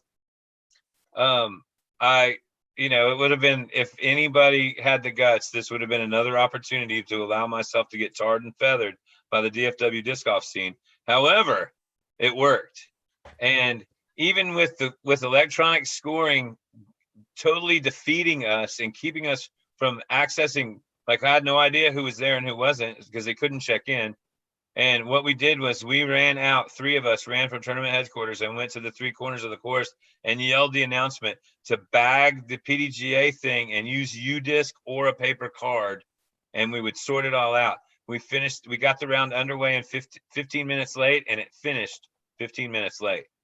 Very nice. We never pushed the third round, which was the AM's second round of the day. It got to about 3.5 hours, but the pros second round of the day, it was 2 hours and 45 minutes to 3 hours. And so we were still done by 7:15. There were so many people. I got daylight till 8:30, till the sunset, not even last light, just the sunset at 8:30. Lots of people. We had 49 people withdraw out of this event, and we still had 140 players plus. Wow. And so, it's just like, hey, look, I'm not stupid. I've done this 20 times just here, let alone all the events I've played and the way I've seen people do it. I've taken notes the whole time. And I've played in 2. We played Houston. We used that where they put us in pools. Remember that? Mm-hmm. When the World Championship in Houston. And then they also did it at Rochester back in '99 when Russell won his title. And that was only 54 people in a pool, and we were getting rounds done in 2 hours there. In Houston, I think we were foursomes, and we were playing 3-hour foursomes, and even at Zebo's, even on Sunday, we still didn't get to 5-hour rounds, but that was what was predicted by all my faithful friends, locals, And so it was, I never had a doubt. If a tornado came, if something crazy happened, then obviously I'd have gotten fooled. I was expecting the perfect situation, and in spite of not having this perfect situation, we still pulled it off. So we got really lucky. But it's because we've done it a bunch of times too. Well, it takes a certain mindset. I mean, I've hung out and got to experience some local greats, and Matt Stillwagon, man, he runs an event like, just clicks it off like that. And it's just not in my mental makeup to do that. I'm the guy at the tournament. You tell me what you need and I'll go get it for you. But as far as setting up and systems and, making things work like that, I'm always amazed at that. And, it's just not my cup of tea, I don't think. But luckily we have guys like you. But hey, earlier I was talking to Chrissy about, about that format thing, switching it up, and how I always loved playing one course. In fact, with Texas State's, when Vinny ran it back in Manor, when he had it at Manor, he told me, hinted that he might do it on tee times at Manor. And I was like, if you do that, I'll be there. And it turns out it was like one of my most favorite weekends ever. But it's the same course every day. Do you switch it up formats at Zebo's? Or so what we've always done is since we've had multiple tee pads, there's a few tee pads that we let you play short the first round, and we set the course in like some of the toughest pins and some of the medium pins. And so the only change that we do on the course is that from the first round to the second round, you move back to all long tees. And then going from Saturday evening to Sunday morning, there's a handful, maybe 2 handfuls of baskets that get pinned out, move like hole 3 goes from the second tree out to the picnic bench, to the longest pin placement. So we're not changing things up drastically, but we're giving you a little bit of a twist every round. And the primary reason we've done that is because that was kind of what everybody wanted when we first started, and I've kind of stuck with those traditions. There's a lot of things that we've done the same way every year. Yeah. And so, but like hole 11, we moved hole 11 each round, but it's the shortest hole on the course.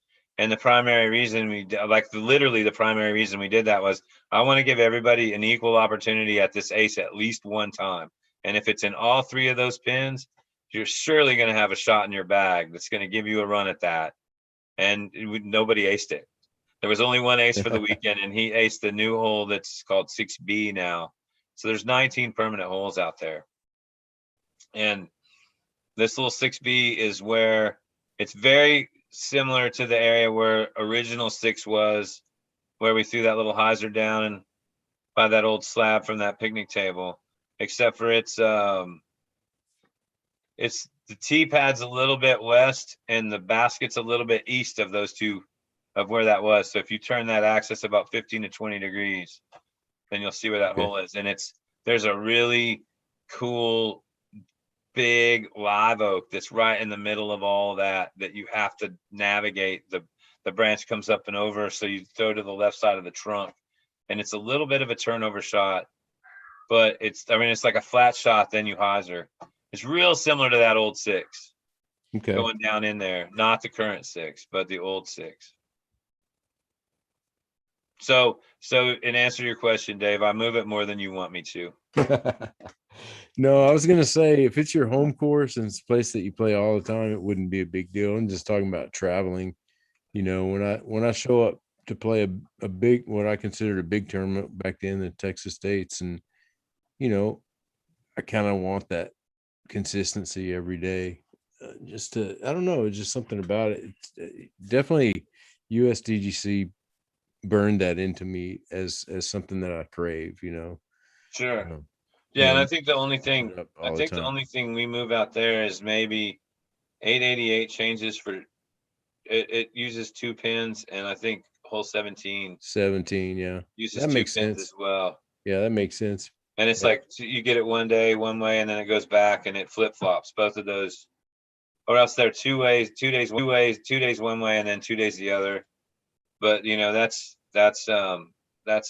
I see the merit in that. Oh, Frank Carlton Howard used to say that, man, give them the best layout you got and let them have it as many times as you can give it to them. And so that's one of the things that there's been some local talk about that recently too, where some of the guys started a chat and they included me on it unusually on Facebook.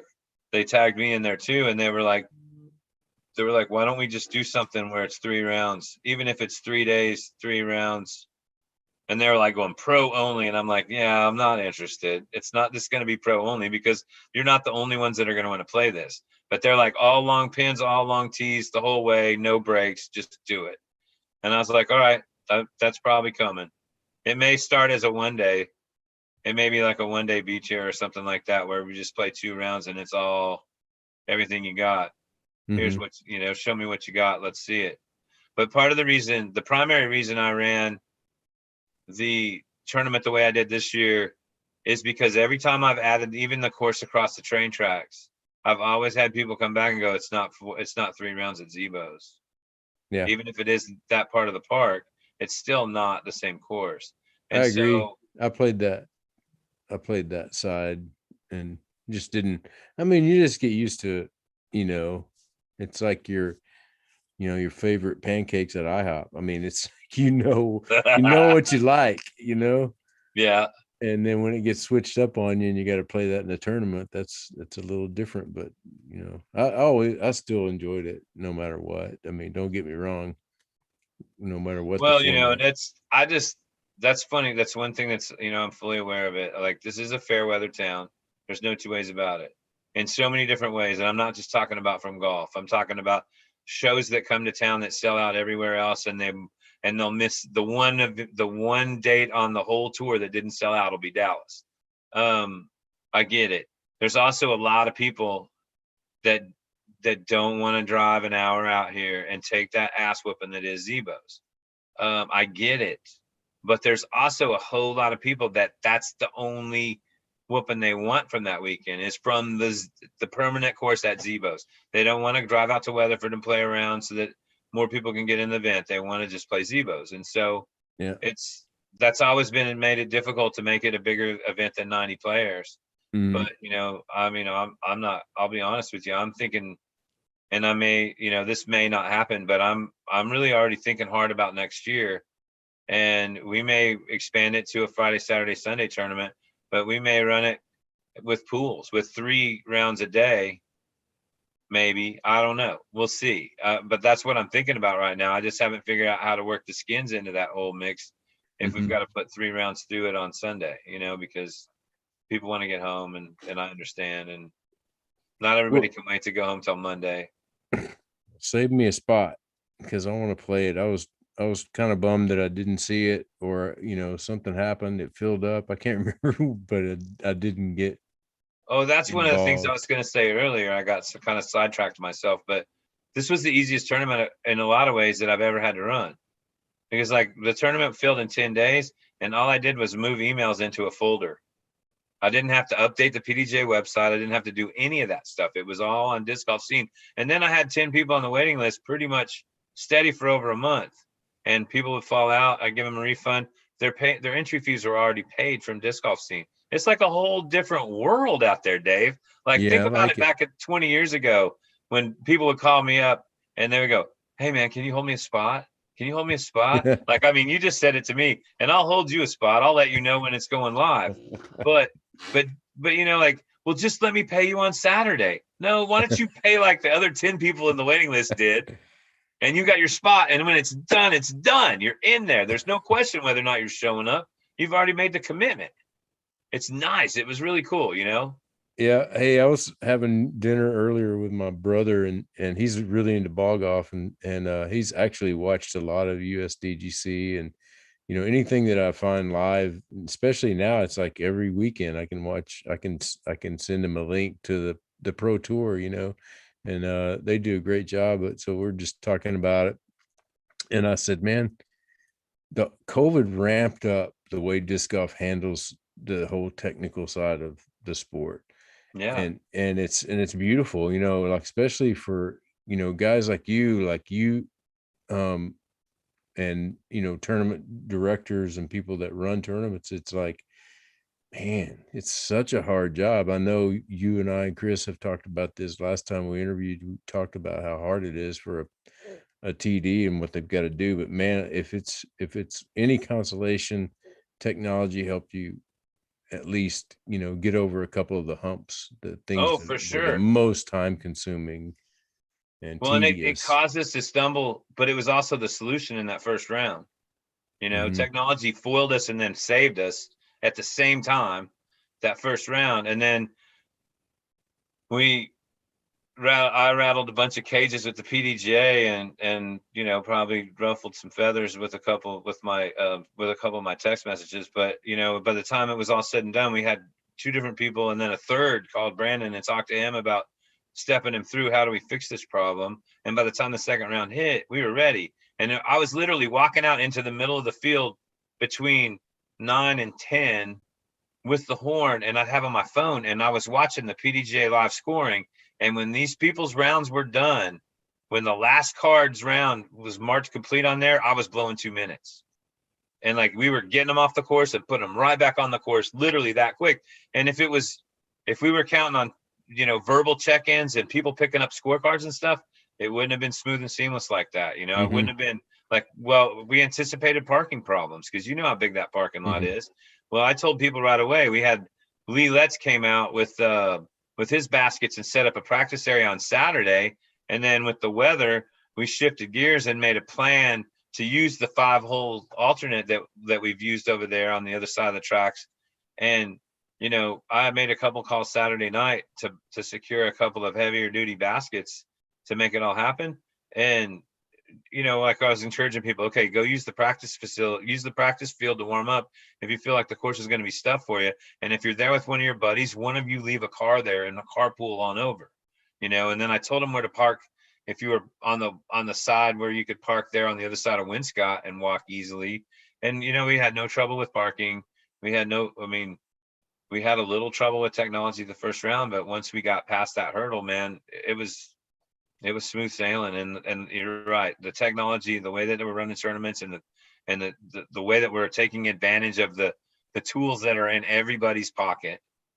Where one of the only things that one of the only things that I would like to see him change on disc golf scene is I'd like to see him offer another option to send a text message, even if it's just for me to send a text message that says, hey, you need to check your email. I just gave some really important information. And that was one thing that was a problem over the weekend where, you know, people don't want to check their email on the weekend. Well, I'm going to send you I'm going to send your players meeting. I ended up sending the players meeting in like 5 different emails, 4 emails before the tournament started. And I think I sent 4 more, or maybe more than that, after the tournament started, you know, letting you know what your next round's going to be, letting you know the timing of how we're looking, you know, for this pool to finish and you to get on the course. And it was really amazing. It was really cool to have all of that finally clicking, and, you know, like, boom, it's done. It's all in that app, you know? Yeah, that's great. So you don't use, like, a lot of times tournament directors will use Facebook Live for their players meetings and informationals and stuff like that. You don't use any of that kind of stuff. I'm sure everybody's glad I didn't. No, I didn't. I didn't even think about that, to tell you the truth. I sent out an email on Wednesday, and the thing that's really cool about that is that it puts the emails, the people that are on the waiting list, as well as the people that are on the registration. You can choose that option to use all those email addresses. So anybody that got in off the waiting list didn't have to be brought up to speed. They were getting the emails already from Wednesday. And so I sent one on Wednesday, and I sent another one Thursday, because I realized a bunch of stuff that I left out of the Wednesday email. And then I sent one Friday night, and then Saturday morning, right before, you know, we got underway, I sent one then too. And so, and I used, you know, like, one of the things that I've done that I highly recommend if we ever go back to paper scorecards is I started years ago putting the ground rules for the course on the back of the scorecard. And so, like, almost I thought about all these different scenarios. And, like, for instance, hole 14 at Zebo's, you know, it's the first one that crosses the creek. And I got permission years and years ago from the PDGA to put special conditions in there, because there's lots of places on the T side of that creek bank where you can't mark a lie, and you can't safely play that lie. You can try to get there, and you're going to end up in the water.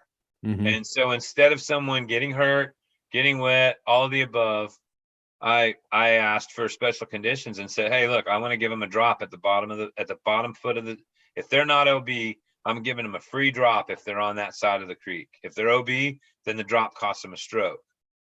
But if you're not OB on that side of the creek, then you get a free drop and you get to play from up there. And if you didn't see that, if that wasn't explained on the back of the scorecard in the proper terms, then all kinds of, you know, one of those situations where you told Joe you kissed a girl last night, and then he gets around through 10 people and he comes back and you guys are married and expecting a baby. You know, I mean, yeah, that's how the word of mouth rules go, and it's not word of mouth. It's right there on the scorecard. So I just had to translate that into a Word document, because I had it set up as a vector file, and it was all balanced and everything. And so that was a pain, but I was glad I already had that information down, you know, and I've always just edited a little bit if something changed on the course, and, you know, use it again next year. Well, it's good to see you getting back into it, Brian. I'm looking forward to actually playing in Zebo's. Maybe if not, you know, next year's tournament, come and see you. Maybe we can meet up and play. Let's straighten that sentence out. Let's plan on playing soon. At some point when you come visit your in-laws, I'll come and meet you over there, and then I'll let you know when we're going live, so you can get in the next Zebo's Open, and you can hold me a spot. You can come on home, man. Hey, can you front me? Hey, that's the Yeah, other dude, thing. I got you covered. Bring me 10 of your favorite discs, unused. Okay. And okay, but I'll settle for 8. Okay. I don't have 8 unused discs anywhere. But really? Buy them and use them? I wish I could say that. A long time ago, I got rid of like 3 boxes. One was a friend of mine who asked me to get rid of some boxes of discs, but 2 were mine, you know, just full, and I just finally just said no. So I just keep a small backup I keep my bag full. I got about 30 discs, and I have a little cart that I made that I stroll around with that holds a good 30 discs. And then I only got about 10, 15, but I do have, 80 putters, but those are different. Those are You like got any? You save any of your ace discs, your old ace discs, any of that? not one. Actually, Really? saved a couple of them from Bear Creek that I still have. Nice. A couple of multi ace, couple of the one day I hit hole 9, old 9, the lefty hyzer hole, 350, 360. I hit that one Oh, nice. back to back rounds, and I kept that disc, and XL and X2. Nice. Those are some really good Yeah. discs, which I don't used throw both of those. anymore. I should get something similar, but anyway, no, I don't save them. I wish I was, so that I could have the memories of it, but I just kind of let them go. I know people have walls full of discs. I just kind of, I don't know. I've never been like that.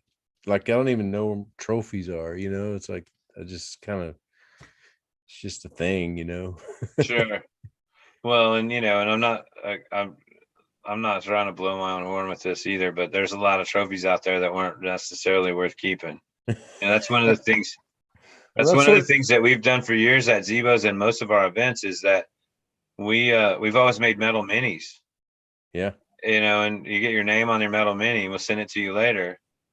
But it's like it's the art from the tournament, and it's your name on there, what division you won and everything. And so that's one of the things. Like, you get, I had man, I don't know how many people came up to me this last weekend and told me, yeah, I still got that. Remember when I played here, blah blah blah blah. And I'm like, no, of course I don't remember that.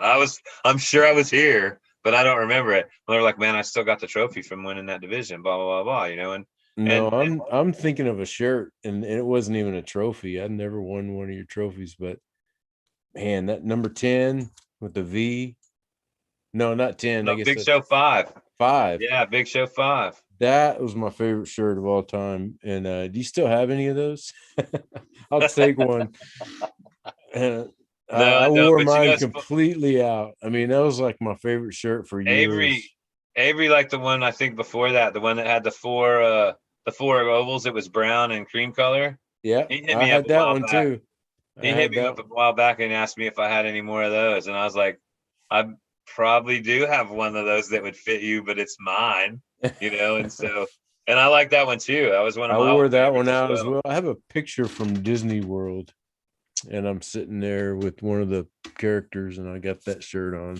I'll have to Nice. dig that up for you. Nice. But anyway, yeah, you've always done a great job of promoting and with your artwork and stuff. So did the can you lean in and show us the Mace Man? Yeah, There you go, the Joker. That's the Jester. The Jester. Yeah. I've got a bunch of hats. I think I'm picking them up tomorrow. So we'll be putting, our website's still lacking some gear right now, but we're going to be putting some stuff back up this weekend, and we'll have a few discs from the past this past tournament, and some of our old stamps as well. And so we're gonna one of the things that I'm gonna do. I'm not sure how successful this is going to be, but I'll just throw this out to everybody that's listening. If you're a tournament director and you see these tournament fundraisers from whatever brand it is, whatever company that's offering these tournament fundraiser discs, if you buy a bunch of those tournament fundraiser discs and you don't sell them before your tournament, you've really defeated yourself, because you were already going to sell those other discs during your event, not the fundraisers. So the idea is, and not very many people are key in on this, but the idea is just try like a year in advance and get a couple fundraisers, and then sell them at a different time than your event, so that you have that money in the bank. So that being said, here's what we're going to do. And I'm not sure exactly when we're going to get the first one out, but we're going to do as many as we can between now and then. I'm going to do a fundraiser. It's going to be 100 discs. We're going to get stickers made up with numbers. We're going to make certificates. We're going to, most of them will just be sold, but they'll be numbered. The top 10, we will probably auction all of those off, and maybe the number 100. but the number one will be an auction all in and of itself. And they'll get the number one disc. They'll also get the plate that was used to stamp the discs. We'll cut the corners off of it so it can't be reused again. And whoever wins the number one auction is going to get that and like 5 of the double stamps. And so it'll be a separate package, and you'll know, okay, not only will you know that it's certified with a certificate that it's number 1 through 100, but if Hemi won the auction for number 1, he can tell you that that disc is never going to get stamped again because he has that plate along with the number 1 disc. Now, this won't work for you because you already established that you're not a collector, but you know probably 15 or 20 people in the Houston area alone that would be oh my God, can I really do that? And yeah, that's like everybody else is a collector that I know. I don't know anybody who's not a collector. Well, and that's one of the things that we're going to do with what's going on with Mace Man going forward. I'm not looking to get back into doing all that for a living because I got way too much on my plate. I want to become an artist for a living. You know, that's my goal now, is to blow glass for my living. But I also know that there's probably not ever going to come a time where my Christmas light business or my outdoor lighting business, which are one and the same, aren't going to have my back big time going forward. So with that being said, we're going to do the new Mace Man art that's going to come. A lot of it is going to be limited runs like that. A lot of it, I don't know that it'll all be 100 disc limited runs, but you know, some of it might be 500 disc limited runs. And then when it's done, it's done. And we'll do the same thing with the plate. And if we can come up with a couple of other cool ideas to throw into that auction, then we'll do that as well. But I think that, you know, this is a good time to start enhancing that too. I mean, if you look at what Jonathan's done with the U.S. Disc Golf Championship discs over the years, I mean, like, he really set the standard for collectability in the sport. No doubt. No doubt. That was part of the trip, was, you know, go and buy your rocks, you know, get your stack of rocks, you know. Yeah, well, and you know, and that's one thing we don't even just do like a Saturday release anymore. There's discs that are released every day, and sometimes they're rocks, and sometimes they're other stamps, there are other molds that are just a limited disc, and so it's not the same in some ways. Yeah. But a lot of the collectors would probably say it's better because they don't have to get there on Saturday morning or whenever it's Friday night and camp out, you know, wait for the rocks to be released on, you know, Saturday morning. And we don't have to deal with that chaos in the pro shop either, because holy cow, like, that's just, you were not set up to deal with that. That's for sure. We are now, but we weren't then. But back then it was just a little it's tiny, terrible. Like a cash register, you know. Like, yeah, like we should have just had a line up on the porch with the disc sitting there and one person running that, and then we could run the pro shop separately. Yeah, we weren't there yet technically, but man, what a great time, and what a great blessing to have that memory, you know, just walking out with a whole stack of rock. Well, half of them your friends gave you money to buy, you know, or my brother, or, you know, I'd have to buy for everybody in the family. Totally. Well, and the thing I gotta say too is, like, man, the things that Brandon and I have both learned at that event alone. I mean, I mean, I don't know how many PDGA events I've run. It's got to be somewhere in the 80 or 90 range or something like that. But I've got 22 majors under my belt. And man, the things that I've learned from all those people, from Harold and Jonathan and everybody else. I mean, like, and the things that we've figured out and that we've all, like, come together on the fly to pull another rabbit out of our hat. And, you know, like the ruling, think about all the rulings that we've had to deal with. Like, think about Stevie throwing under the stone house, inside, underneath, in the window, the little crawl space window, you know, like the islands of land in the creek or in the lake on 17. Like, when we learned that we finally just had to rope off an island on, you know, and then that's OB. Sorry, Dave, you are OB. No, you're in the middle of the water. I don't care if that piece of grass is dry. You're OB. Sorry. You know, and I mean, like, I've said this hundreds of times, but, you know, you and I and 8 other people like us that have the experience that we have playing in events and organizing events and running events from all different aspects. We could get together, the 10 of the smartest disc golf people, you know, and some of these scenarios that that come up at these events, you just can't think of that crap ahead of time. I know. You know? Well, Like, we were who's- talking about that very thing not too long ago when about a year or more ago when we were talking about rules and what's the big deal? Why are we always changing and adding to the rules and you know, switching it up? And I just said, you know, it's because if there's a rule that can have some gray area, it'll get exposed at a tournament right off the bat. You know, if there's something that needs to be cleared up, it'll get exposed immediately. It's just the nature of the wacky sport. That's what disc golf is, just so crazy of the things that can happen, you know. And that's why you need rules. That's why you have to have the rules, you know, and enforcing them is a whole other story, you know. But boy, and isn't it? That's like that's the part about the tournaments that's not fun. Yeah. Where you have to like look somebody in the face and listen to their story, and then you deal them a blow. You know, you're like you're taking a shot at their psyche, or you're not. You know, just depending on the situation. And it's such a, man, you know, like I hate to have to be the person to. I hate to be the judge. I couldn't be a judge and pound the gavel. I just like, I want to, like deep down, I want to make everybody happy. And and then in my mind, I know that that's not possible, you know? And so some, that's the point where I have a tough time where, you know, where I have to, you know, hold my feet to the fire and go, no, Brian, you have to stand in here and you have to make a decision that might make someone unhappy here. And I don't like that. I don't like to be that person. And I'm sure some people would hear that and think, well, that couldn't be true about Brian, but it is. It's 100% true. I don't want to say no, and I don't want to hear no. You know, I mean, I want to say yes. Yeah, we can do that. Sure, we can pull that off. Yeah. You know, I mean, it got me in a lot of trouble in business. Absolutely, we can pull that off. Man, I should have said no to this one. What did your glass blowing friend say? Hell no. Yeah, exactly. Except he used the F word. Like he didn't even think about it, dude. It was a snap reaction.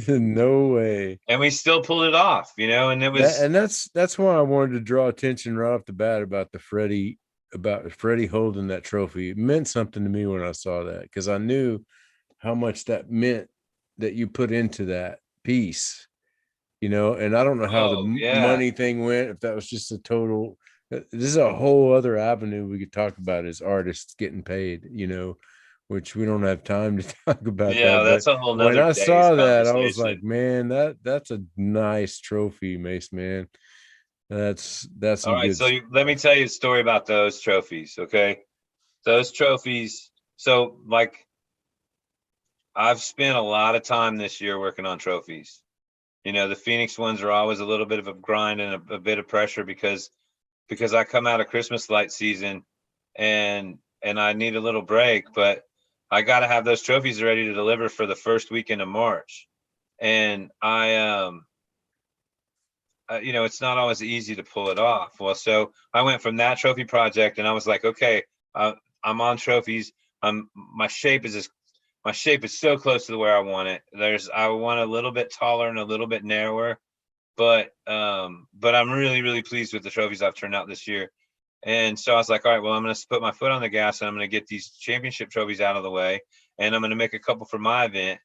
And then I'm going to start doing some other stuff. You know, I want to turn it loose. Well, then they added the women's event to the championship.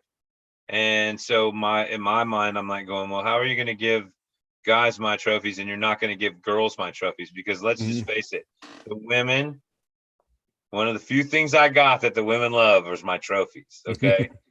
I've got several women that like will hit me up before the memorial in Phoenix and they're going, I'm trying to decide which division to play. What's the trophy look like for the women's division in open?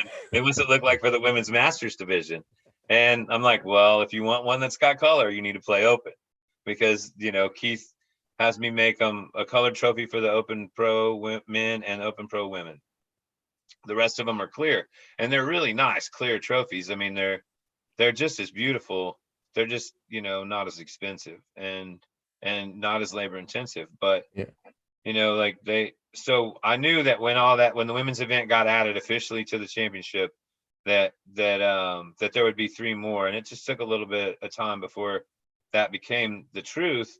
Well, so then it took me a little bit of time to figure out the wrap. So the colors on the championship trophy, just some background information, is silver blue, white, and Ferrari red.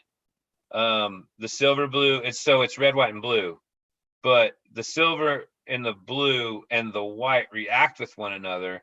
And so when you look at that trophy, most of the people that look at my championship trophies will go, there's no way that that's only white and blue. But there is. That's what happens with the silver and the white reacting. Well, so then I put the red on there to symbolize all the chaos that you're going to encounter and you're going to have to overcome in order to win that event. And, you know, the OB and the randomness of the rope and all that kind of thing. And just the randomness of all of your experiences for the week. So then, and that's represented with the red and also the reactions of the blue and the white. And so that's kind of where I've evolved that to, the red, white, and the blue. Well, so it's Throw Pink women's event, and I had to put the pink in there, but the women don't want you just to pink everything out. You know, and so I had to do it tastefully, and it took a few practice runs, but then I got it down. So I got that done. And in the process, I was trying to make those trophies for the Zebos Open. The one that Freddie got was my first test of the spring before any of the rest of them, because I wanted that longer, narrower shape. And I kind of varied away from that and kind of went back to somewhat of a guitar pick shape, and it kind of a combo of the two. But I made 2 that were red and green. And it was the reason I chose those colors was just because those were the clear colors that I had. I wanted to make the Zebos Open ones clear so that light could shine through them, and so that it wasn't an opaque trophy. I wanted it to be clear in my mind. I really wasn't concerned with the colors, but I did 3 of those with the red and the green, and every one of them, the green ate the red, and it looks black. It looks like black green. You can't hardly even tell that there's red in there. And so I was like, well, this isn't going to work. And so then I was looking at it going, well, how am I going to pull this off? What do I got to do here?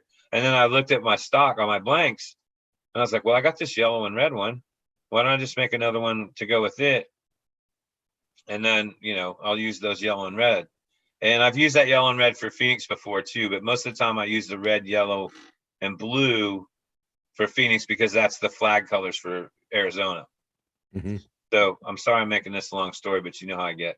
No Anyways, worries. So I put all my blanks together for USDGC men's and women's, and I was looking at the way they were stacking up, and I really wasn't happy with the biggest one on the men's side.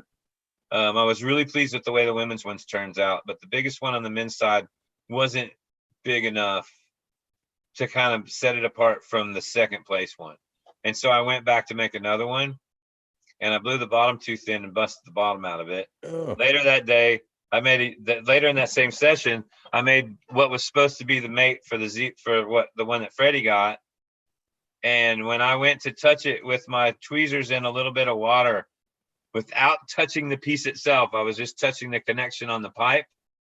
This crack ran almost all the way to the end. And I mean, like instantly, I'm just like going, ah, you know, like the car going off the cliff in Thelma and Louise or whatever, you know. And I was, you know, I had a few choice words to say, and that day was a complete failure. So then I had to come back. My back goes out, so I can't work the 2 weeks the week before the event. So last week, Monday, I booked a slot, and I had a slot for a backup on Wednesday, which was going to really, really put me in a bad spot if I didn't get them out on Wednesday. Slots. How much time do you have to work? Typically, you'll get a 4-hour slot, and you'll split it with somebody. So you got 2 work hours, and the other guy's got 2 work hours because you can't do it without an assistant. So when you're on your work hours, that other person is your assistant. When they're on their work time, then you're their assistant. And so it's a teamwork thing. And so luckily I got Monday last week, man. I pulled that one off. and I got this big, I call it Big Papa. And like literally when I was holding it the other day at my belt line, it's like this tall. It's a monster. I haven't engraved any of them yet for the USDGC yet, but it's the first place women and the first place men's trophy are definitely bigger than the others, and they're gonna it's I'm looking forward. Jonathan even said it the other day, because it's really going to be cool to see these three standing beside the other three and like bookend, you know, at the players meeting in October. And it's going to be badass. I'm really looking forward to it. But it's one of the things that's going to happen soon is I'm going to get the art soon. And then for the first time ever, I'm going to ship them to them way in advance. So they'll have them for probably 2 or 3 months before. Yeah. Usually that's like the pins and needles riding on eggshells kind of moment of the drive out there. Like when I get usually I go to the beach, which is where Jonathan lives now at Follies Island. And one of the first things I do is I drive straight to his house and I give him the trophies and get them out of my possession. Yeah. So that it's like, okay, here we go. I know that feeling. That's all yours. You know, I've done this. I've done, you know, because I mean, I know there's even a place in Charlotte. I've got a friend there that's got a studio. If I needed to go and make something that got broke on the way out there, there's always a way around, you know, a problem like that. But man, just delivering that is such a great feeling, you know, just here you go. It's your baby now. Yeah. I had the pleasure of delivering a painting yesterday, and it's always a cool feeling, you know, all your work. And, you know, I know that the glass blowing thing is way more work than a small painting, but it's still the same feeling. It's your soul. It's absolutely.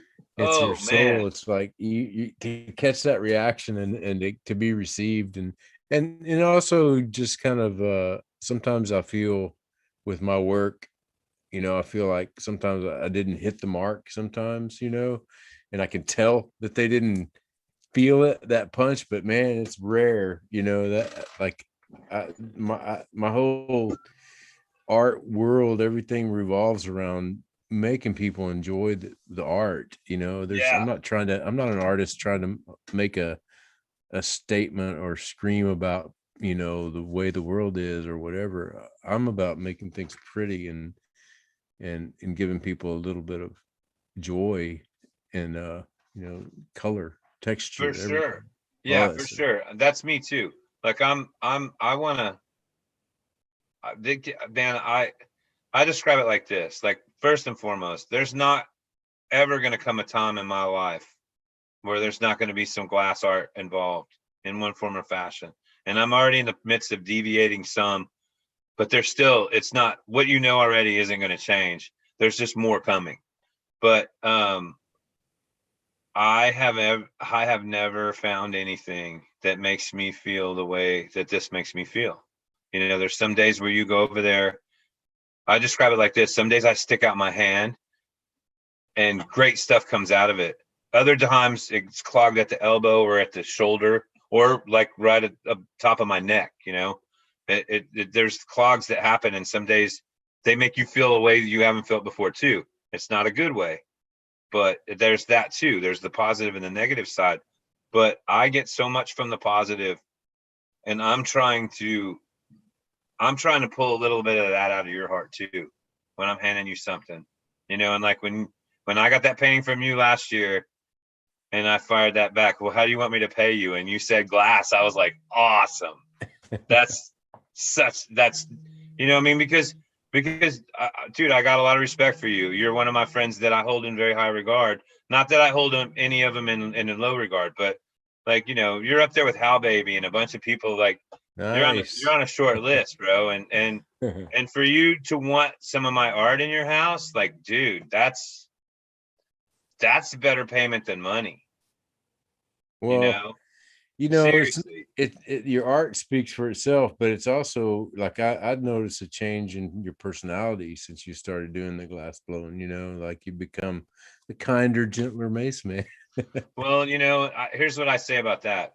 I feel like this is true for, in my opinion, this is true for anybody with any creative talent at all. If you're not using it, then you're clogged up. And I wasn't using it. I was using some of it. You know, like the compass, that's mine.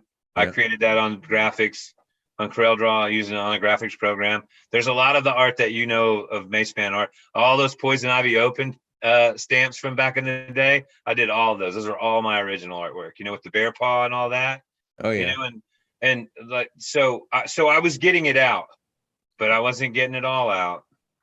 I wasn't getting anywhere near all of it out, you know, and Yeah. now, Well, to me, it's like with the glass stuff, and I'm looking at your piece as I talked about it.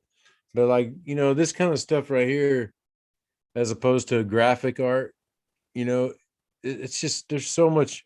I mean, not to say you can't have a soulful experience doing graphic art, but I mean, for me, color and texture when I'm working in my studio, and it doesn't even have to be anything, you know, it doesn't even have to be represent anything, just to see the colors move. To me, that's a soulful experience that I don't get when I do graphic design. yeah, I can see that. No, I totally get that. That makes sense. So you're not necessarily getting your outlet out, or I'm not, when I do stuff for the fling show, you know, the graphic stuff. It's just kind of like work, you You're know, like, that's a but I second. still Yeah. like to make it This look is right good. after writing. I write and then I do these graphics. That's just part of me, you know. It's not feeding anything but my eyes, you know. Yeah, I get it. I understand that. It makes total sense. But You know, I'm that's like, terrible at it. I'm terrible at the graphic side of it. I refuse to learn anything on the computer, but sometimes you got to have something, you know, like with the fling show. I mean, I've had to design stuff and try to figure out, you know, how to do it with a sure. computer instead of with a hand drawn thing. But Well, and you got skills and an eye, so it's not for the creative side of things, and so like that, it makes sense, you know. It's, and plus sometimes you can't convey that kind of thing to words. You just have to do it yourself. You know, what am I doing here? What do I want to do? Well, tell me what you want. It's like, I can't tell you what I want. Get out of the way. I got to do it, you know. yeah, And so, and that's one of the things that was really lucky for me, is when I was trying to figure out, I use CorelDRAW, which isn't necessarily the most popular graphics program, but the primary reason that I use it is because when I was trying to figure it out 20 years ago, when I was getting going in all of this, was my brother used it and my dad used it. So it was real easy for me to call for tutorials to either one of them. And my dad was a really good teacher, in that sense, and he really talked me through a lot of it and taught me all kinds of cool stuff, you know. And I mean, like, I only think I'm using like 20% of the program. I can't do the stuff like Colin Evans. Like, he always looks down on me at times. Like, it really pissed him off for a while that I would let him do the shirt, but I would do the stamp, you know. And I was like, look, dude, this is it. This is what I'm here's your part of it. I'm doing that part of it. That's what I want to do. Here's what I want from you, you know. And for the long time, he looked down on me because I used CorelDRAW as opposed to Adobe Illustrator, because that's what the graphic artists use, you know. And I'm like, well, but, you know, okay, so I don't have the education. And I think that's something to it too. Like, I don't have the education that he does in it. And, you know, he's really good at that, at laying colors beside each other and this and that. And he's got lots of skills that I don't have. But hey, man, I fought my way up to this point. I want to use it every now and then. You know what I mean? yeah. So Yeah. I forgot about Colin doing that stuff. I guess he's not on Facebook or something. I don't keep up with him anymore, but oh, he's on there. is he? I'll have to look him up. But yeah, great artist. I remember his stuff. Yeah, and he's his, you know, he was a lot more abrasive when he was younger too, just in a different way. Hey, I like the lineup when I was reading the people that were at that tournament. It sounded like a really good vibe tournament. It was, so many cool folks that I hadn't seen forever. Yeah. And then like, I wish I was on there, you know, on there somewhere, MP40 or whatever. We'll come next year, man. Yeah, for sure. But yeah, you know, it was good seeing you all got those a place names. to stay like 17 minutes from the course, you know. Right on. It's almost like home, right? Your in-laws. Definitely. But anyway, well, it's been nice talking with you, Mace. Everybody had to take off. I know Chris was having problems, so we're gonna have to end the show, but man, let's do it again. Let's schedule man, another one. I'm always available. Hit me up. I love talking with you and picking your brain, and just something that people that are new to the sport don't necessarily know, but Mace Man is in the know, and he's hung out with.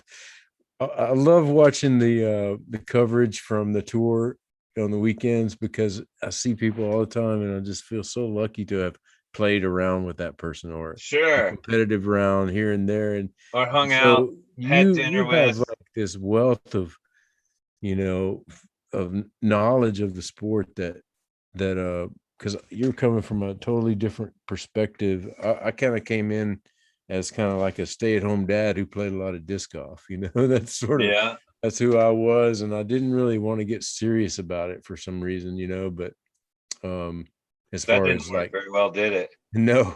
I got serious real quick.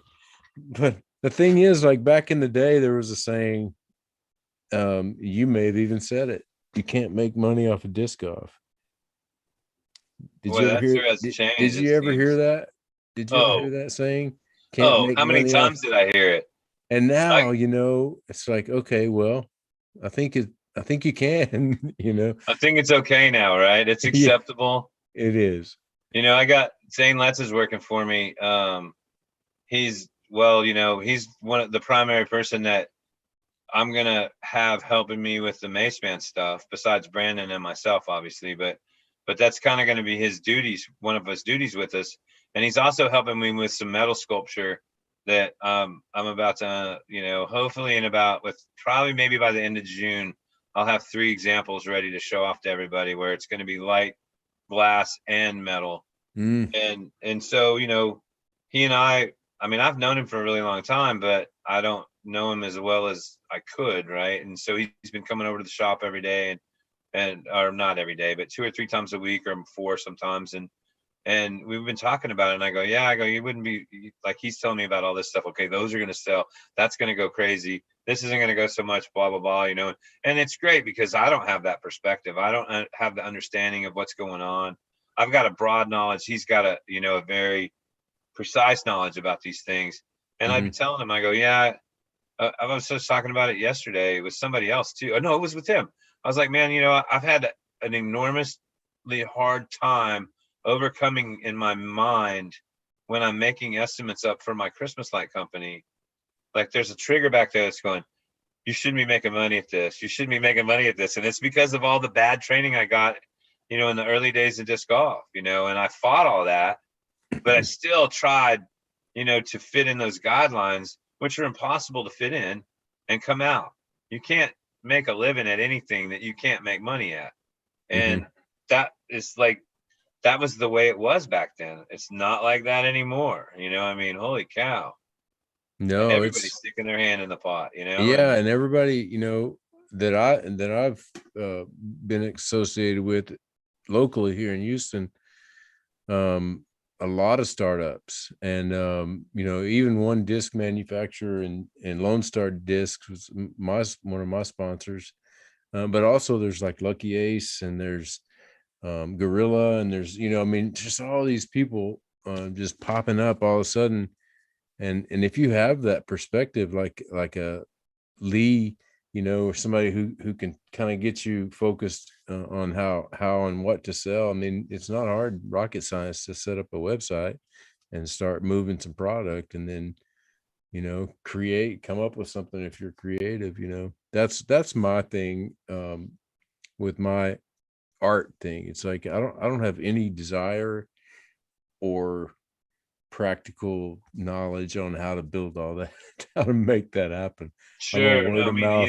I'm a word of mouth person, and that's kind of the old school. But what you're seeing in disc golf, people are just running with it. There's Inner Peace Disc Golf out in Austin. There's, it's just crazy. And people are, getting Guy Buen's with men, and I'm not sure who else he's partnered up with too. But like, I just learned a little bit about those guys in recent days, and I'm gonna hit them up for some product. And definitely, they make great stuff. Carry some of their stuff. Chrissy too, Chrissy is a mint sponsored player.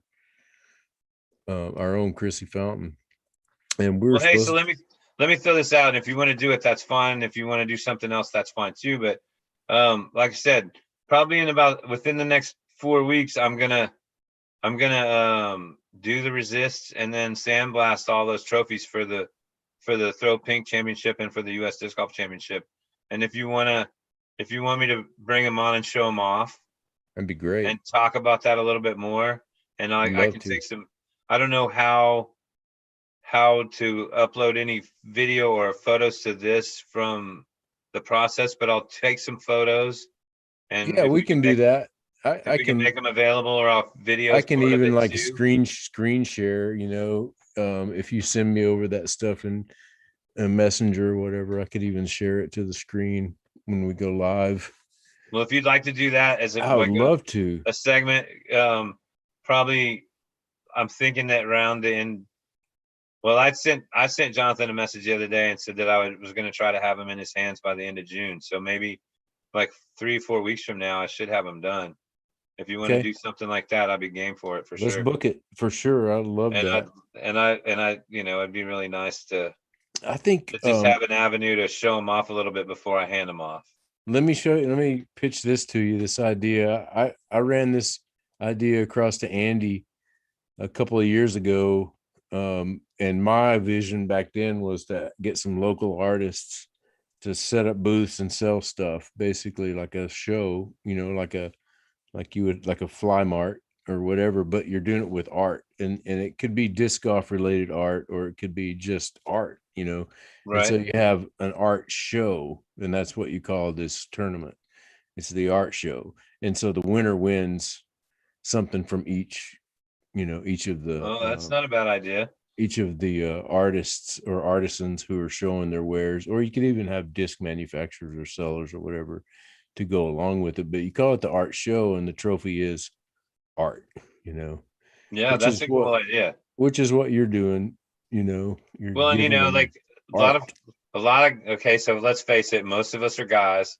I mean, there is definitely a group of women in our group, but it's dominated by the men, and most of us men have to get permission from our significant other to show off our rewards from disc golf. And if they're art, it probably gets you in the door a little bit quicker and get it out of the garage and into the house, maybe. Yeah, there's no doubt about it. What was this? I got this right here. This was I mean, no offense to Chris, who ran the tournament, the Spring Wide Open, but this trophy was just kind of made me laugh. It's deco. I love it, you know, whatever. But I mean, like you said, a nice piece of art that could hang on the wall. In fact, I have these. I've got these other trophies that I've had in mind for a while, is kind of rehashed decorative paintings where you add a disc golf basket into the scene. Oh, nice. And so it's like, it looks like a landscape, you know, or just something pretty, or a decorative painting. And then as you get closer, you notice, oh, there's a whole scene there of disc golf. And I thought that would be cool as kind of a trophy or a prize, or that's to hang on your wall. Well, you know, here's two different stories that come to mind with this whole trophy thing too. When I first went and played the Florida Triple Crown, the only time I ever played any events in Florida, I stayed at Kenny's house for like a week before the event started, you know, and I stayed in his guest bedroom, and he had, you know how the closets have the two sliding doors, one goes one way, one goes the other, right? Mm-hmm. So there's two closets side by side, and I'm not bullshitting one bit. It was they were 3/4 of the way filled with bowling trophies, you know, not from bowling trophies, but you know what I'm talking about, like the little piece of marble and the tubes, and you know, you could make them like this tall if you wanted, and you just had to get different parts, you know, and then they assemble them and put them together. And the guy at the trophy shop, you know, what do you want? How big do you want your trophy to be? Well, I want it to have 4 columns, and I want it to be square, and I want it to be 5 feet tall. Well, you come back the next day, and he's going to have them for you. Kenny had his 2 closets, 3/4 of the way full, stacked upside down, right side up, and just like Tetris in there. I couldn't tell you how many trophies. Could not tell you how many trophies he had. But they were just like the ones that meant something were in this cabinet in his living. He had a China Hutch that had like the World Championship trophies and like the Boylan Family Farms trophies and all the trophies that really meant something to him. And so that was one. We're talking about King Climo, right? Yeah, King Climo. In case somebody didn't. In case you didn't know who the champ was. He's Not talking the other about champ, the Barry champ. Schultz, Yeah. but King Climo. And Barry's had that same problem, And so then there was another time where Juliana, when Juliana parted ways with Sean, there was a photo that circulated on the internet of this whole big trash can dumpster, not dumpster, but like personal size single unit house trash can full of trophies. Well, she tried to get someone to recycle them. She had more trophies than she knew what to do with, because she's successful. Every weekend she's probably getting a trophy, for 4 or 5 years running, and what do you do with those things? What do you do with those particle board that are veneered and they're sandblasted? Like, how many of those plaques did you throw away over your lifetime? What are you supposed to save all of them? From the shoot, we played 2 rounds open. Yeah. What that's one of the things that I've always thought about for a long, long time was like, how do you put some value on this without taking up more space and like forcing these people to carry this bunch of luggage around, for years. So that's for a lifetime, it's crazy. I went back when we were dealing with her estate after my mom passed away, and she we had to get rid of everything, and there were trophies. Like, what the heck, man? I'm not a fan of the trophy, actually, although I do have some favorites. I've got some they're really special. I haven't won a whole bunch of them, but the ones that mean the most to me were something that was handcrafted for sure, no doubt. But I don't know. It's a trophy thing is weird, because I'm in this mode where I'd like to get everything. I'm just tired of seeing stuff. I got too much stuff. Yeah. I got stuff everywhere. And boy, I got stuff in my house and stuff in my shop. Yeah. Luckily, most of the stuff in my shop is for work and for making money with and that. But I know what you're talking about. Like, I don't know, man, if I died tomorrow, boy, somebody would have a lot of damn work to do around here. Oh, man. Same here. Just in this garage that I'm in right now. It's like, it's horrible. Well, hey, man, we'll catch up with you as soon as you get those trophies done, and we'll do a special art show just dedicated to the USDGC trophies and other artwork. Maybe have some artists on, but perfect. Let's get the ball rolling on the Hemi Mace art show. That sounds great, dude. That sounds really cool. I'm down for that, man. Yeah, definitely. We'll get some people. We'll get some artists in there, and we'll make a show out of it. But sounds great. Well, hey, thanks for having me on, man. And yeah, again, if you ever want to have me on again, even for 10 minutes, if you can pull that off, love to. I'm available. Well, hey, take more than 10 minutes, but I'm ready to go play some Z now. I kind of got worked up, ready to go. So well, don't hesitate to hit me up, man. I'll meet you wherever, man. We'll get out there. All right, that sounds good. All right, thanks, Mace. All right, thank you, Dave. Love you, Brian. Hey, love you guys too. Thanks a lot, and well, look forward to seeing you the next time. All right. Well, that wraps it up for the Fling Show tonight. I guess I'm left here to end it all. I wanted to thank our guests. I think Meridith and all the ladies out there in Sacramento, and good luck tomorrow. We'll be watching. Thanks, Chrissy.